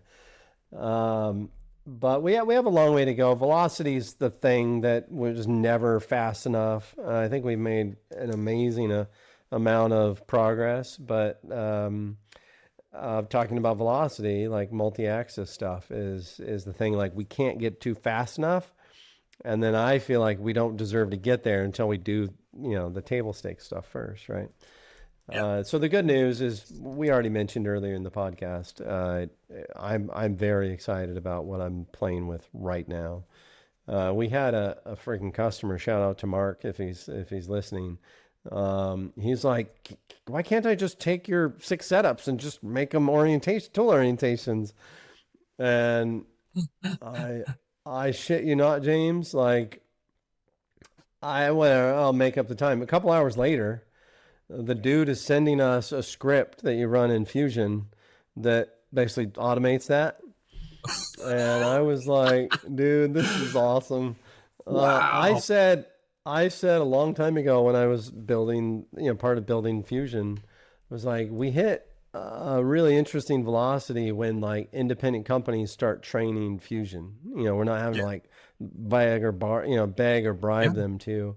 And when yeah. they start making like plugins, like, That and I'm not that claiming right any, there when yeah, when you give as a software company when you give people the keys to develop add-ins to yeah, automate to yeah, whatever, and then people start actually doing that, that's when yeah. you've that's when you're on the right On to trajectory and something, path. right? You're Yeah, onto something. And yeah, there's so many softwares out there that they lock everything down, and you can't, you can't change the color on the interface. I don't care yeah, if you're colorblind or not. You're gonna like this red and green, and yeah, you're gonna use our product. Just like, nah, man. yeah, It's yeah. You have to give people configurability.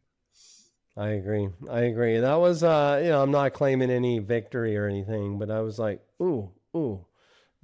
I've been on record saying this. We're maybe on to something. Oh, and I mean, one of the things I wrote down was AI. Toolpath is, leveraging this AI engine that we have. The cool thing was this customer Mark. Hopefully, I get to see him at the open house at Selway next week. You're not at Selway Sacramento next week, are you? No, Yeah, no, that's I'm about in. Union City. No, I think I'm Oh, you're in not. I'm in Ogden, Utah next week. That makes sense. Okay. Because Um, I think it's a Haas demo day thing, right? you nailed it. That's exactly, yeah. Um, I don't get invitations yeah. to those things.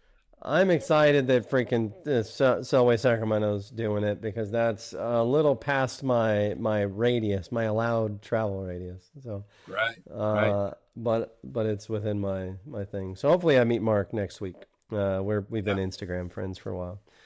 cool. Um, okay, so I think we're on the same page there, right? We have kind of a couple categories. A lot of it's being fed by we're losing more people in the industry than we're gaining. Yep. So it'll be interesting to see where that goes. Shout out to our machining summit at the summit or whatever we're going to call it.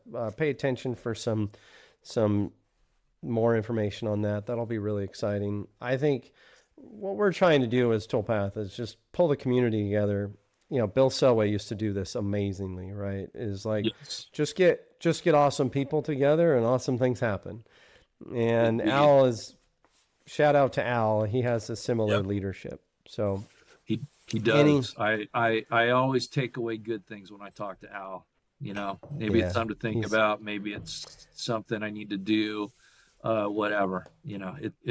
I'm all whenever I talk to Al, I just walk away better. He's one of the good ones. Yes. Yep. He Indeed. is one of the good ones. He was my application engineer when I was at L3. Wow. He talked to me into selling my soul to the software industry. So, Yeah. oh man, James, Mike Whitten. Yes, I do. Of course, that's a dumb question. Mike Whitten. He does work with Selway. I think Mhm. does some turnkey programming and stuff like that. I've known Mike a long damn Yeah. time. Yeah. Uh, he and Derek Goodwin from Trinity. Yep. You may have been there. We were at like the Roadhouse having steak after one of the shows or something, and Hmm. he just sits back and he was like, "Man, I'm glad I'm not a job shopper anymore. That's a hard freaking life." And I was in the middle of feeling like I'm grinding, man. And I was just like, "Yeah, he's right. I love the job and sometimes I miss it, but I'm glad I'm not a job shopper anymore. It's the heart of the industry, right?" That's actually a good lead into my next section. And we're kind of need to wrap up. My neck out of a reclined position has a time window Yep. before it starts stabbing me in the brain. Right. Um, I call it thought leadership, which I actually hate the term. It sounds kind of pretentious to me, but um, yeah, I'll just kind of a little lightning-ish round. So we just talked about the job shop. So if I don't think you would be starting a job shop tomorrow, I still have fantasies of it just because I'm sadistic. Yeah. That's But man. That's torturous. that is torture, right? I don't think I have the balls to do it, to be honest. But I know tons of our customers. That's where we're a really good Yeah. sweet spot right now. Is that like grind and job shop. If you were going to start a job shop tomorrow, your son or whoever, and you were, Mhm. what would be the important things you'd be keeping in mind? The important things that I would be keeping in mind would be um, do the hard things. Don't look for the don't look for the easy alloys. Do the hard things. Are they expensive? Yes. Are they Yeah, pull your hair out? Yes. Are they going to age yeah, you in dog years? Yes. But those are the satisfying things. yeah. So I Yeah, would, there's. I'm I biting my tongue. There's so much to add to that, which is just more of what you just said. Yeah. yeah, The shops. What I will add, the shops. I, as I'm sure you do, I have the privilege of seeing and touring and getting to know so many shops around the world, mostly in the country. But the shops that seem to be doing well and riding out the waves are the ones that, like, yeah, I do the hard stuff. I found this niche and I solved this yeah. problem that everybody else struggles with. So that's a Hmm. great one, James. Um, what's one thing that manufacturing software companies still get wrong about how our industry works? I mean, I pass think, is always an option, but yeah, no, no. I think that I think looking at the posts that I see in Practical Machinist and eMastercam and the Mastercam main forum, I mm-hmm. think that the CAD CAM companies focus too much on development and not enough on fixing nagging issues for guys. I think if CAD CAM companies would devote, you know, a set period of time, say, hey, every March all we're going to do that month is we're going to pick off low-hanging fruit, Yeah. whatever it is. Maybe it's a week, maybe it's a month. I don't know. But like set aside a time to say, you know what, we're going to focus on these pain points that that has been brought to our attention, and do that. I literally had that conversation today. Justin, I, I did not spoon feed that one. Andy, so I promise. yeah, the only reason this came as I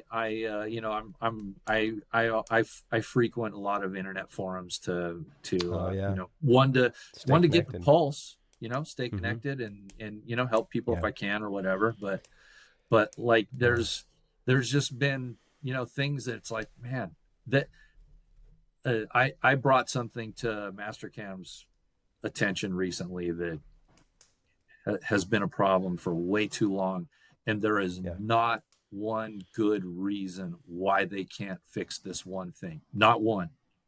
Yeah. And all it is, when you go to open a file, that whole list of files that you have in there, they should be in some sort of order, not look like Kamala Harris speech.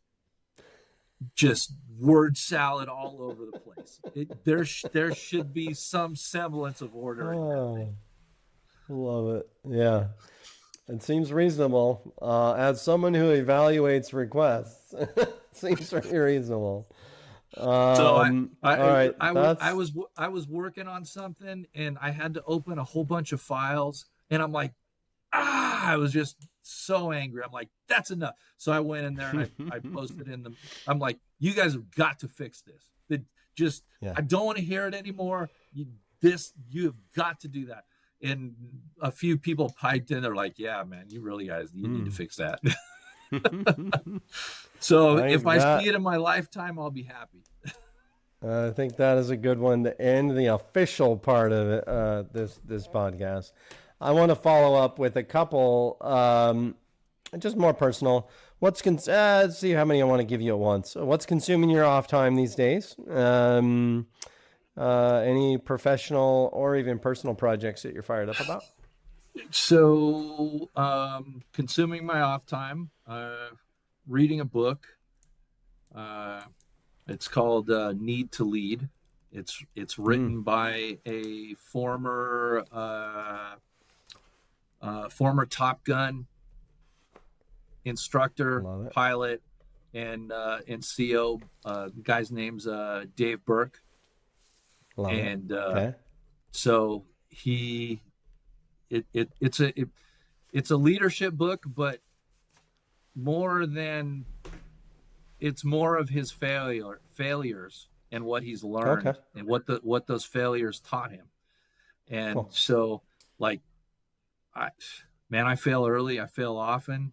It's the nature of the thing, and so if you're not failing, that means you're not growing, you're not trying, you're not doing different things. You're just kind of settling in, which is fine. For sure. But I'm not wired that way. I need to get better at whatever it is that I'm doing, and so that's an interesting one. I think. Yeah, I had a boss one time that was like, the industry doesn't need everybody that is going to be the next apps engineer or the next, like, there's a place that's what I love about this industry is there's a place for someone. And I freaking hate when people are like, oh, he's just anything, right? Yeah. Because the world needs a debugger, a programmer, manager, and everything.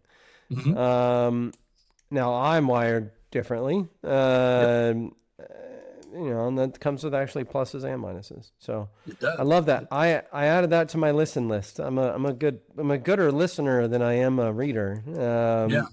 So I actually so he narrates it. So if you do the audiobook, he's actually the one that narrates it. And so I appreciate that extra. Yeah. Yeah. So I've got I have the book, and I have it on I got the audiobook too, because it two forms of thing. If it Yeah. goes in Oh, here that's and it goes in interesting. here, I'm gonna learn it a little better. That's interesting. I might try that. I don't hate reading. Yeah, I Yeah, read that's a an ton. interesting. Yeah, I yeah, I I uh, read. I really do read a lot. yeah, Um, yeah. That's an so, interesting one. All right, any personal or professional projects you're fired up about? whew. Um, well, Lance and I are trying to convince management to hire more engineers. That is a project because That's you a know the project. the reality is our department is expensive to run. Yeah, It's not only expensive on our salaries and benefits and all of those things, but like yeah. the travel. It Teeny is costs expensive. Yeah, it costs our money. It costs our company money to send us somewhere, get on an airplane, rent a car, rent a hotel. yeah, So when people complain about the cost of a machine, it's like there's it's not just the machine. There's something behind it. And when yeah, you buy a Matsura, or you buy a machine from Selway Machine Tool, there we actually have a department that is 100% dedicated to contributing to your technical excellence, and yeah. that costs money.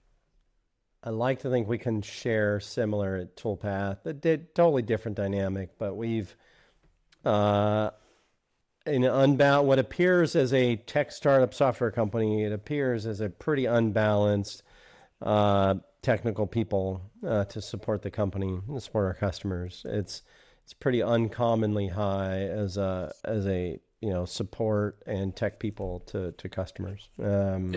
It's a pretty fundamental part of what Al and I believed in. So Right. uh, I think that's it, James. Well, I'll end with just another how much I appreciate you, the industry. I know lots of people in the industry appreciate you. You are, I think, one of those people that started the trend of just being more open with sharing knowledge with everybody. When I got in the industry, I can almost say I can speak for you, but like I'm sure when you got into the industry, knowledge was not freely shared. not I usually. I know the Mastercam forum, which I was on a very little bit, but just the energy that was on there was just like I don't want to be a part of that energy. I think you and my buddy Joe Lillard met each other there. Yep. I remember that's maybe I think that might be how I met Joe Lillard. Was like, oh, he's got an energy that I like. So with that, you're also on Instagram. How do people find you on Instagram, James? CNC Apps James is my Yeah, Instagram handle. there you go. That that's my that's kind of my handle everywhere. Yeah. It's a It good. it I think I started off as CNC Apps guy, and then I Oh, changed it to oh. CNC Apps James. I So remember the apps guy. Yeah, yeah, yeah. so that was me. I left eMastercam for a while because I had some disagreements with the guys running it, and I was like, just I don't need, I don't have to do this. I do this because I Yeah, enjoy it, and you're making me yeah. not enjoy it. So I think I'm going to go do something else for a while. But what's funny, Andrew Selway was like, "Hey, you need to get back on there." Oh, interesting, interesting. Yeah, That's the and deal. then Is we've got an amazing community, right? And I'm we do. sure Andrew's seeing that, right? Yeah, yeah. He said, "Hey, our customers are missing your presence, and so That's why funny. don't you go back and whatever." I was like, okay, I can do that. And That's and funny. I've learned too much over the years, and too many people have poured into me for me to keep it to myself. So I feel like, hey, I'm going to give it away. Hopefully somebody else gets better, and if they get Yeah. better than me, awesome. They teach me some more stuff. So I'm the same way. I kind of hated the online world of there's different forums and stuff. I was like, man, every time somebody asks a question, there's too much hate. Blah, blah, blah. So when I started Autodesk, my boss Joe Bailey, you know Joe, Yeah. Joe. he's like, hey Timmy, I want you to get on some kind of social presence. I'm like, I hate social presence. I post pictures on Facebook for my mom, so I don't have to text my mom my pictures of my daughter, right? Right. And CJ Abraham, our buddy CJ, was CJ. like, I was complaining to CJ about it while we were at the Portland machining show. And I was like, Joe, blah, blah, blah, blah. And he was like, get on Instagram. It's the easiest one. It's like, Yeah. you see rad stuff all day. Just post cool stuff that you're doing, and it's great. Yeah. But from So there, yeah. yeah, So great. I've actually got a few customers that is how they reach me. They don't email the company. Same. They go through Instagram, because I thought about dumping my Instagram, and I was Yeah. like, no, I can't do that to them. So I've done the same. All right, James. Well, let's wrap it up. all right. Thanks for Yep. everybody that listened. Thanks for everything you do for the industry. Thanks for your personal friendship, and look forward to the next time we see each other. Yeah. Thank you for the opportunity to let me do what I enjoy doing. And Yeah. Cheers, buddy. it's awesome to know you, Tim, and I really appreciate what you do for us too. Yeah. Cheers.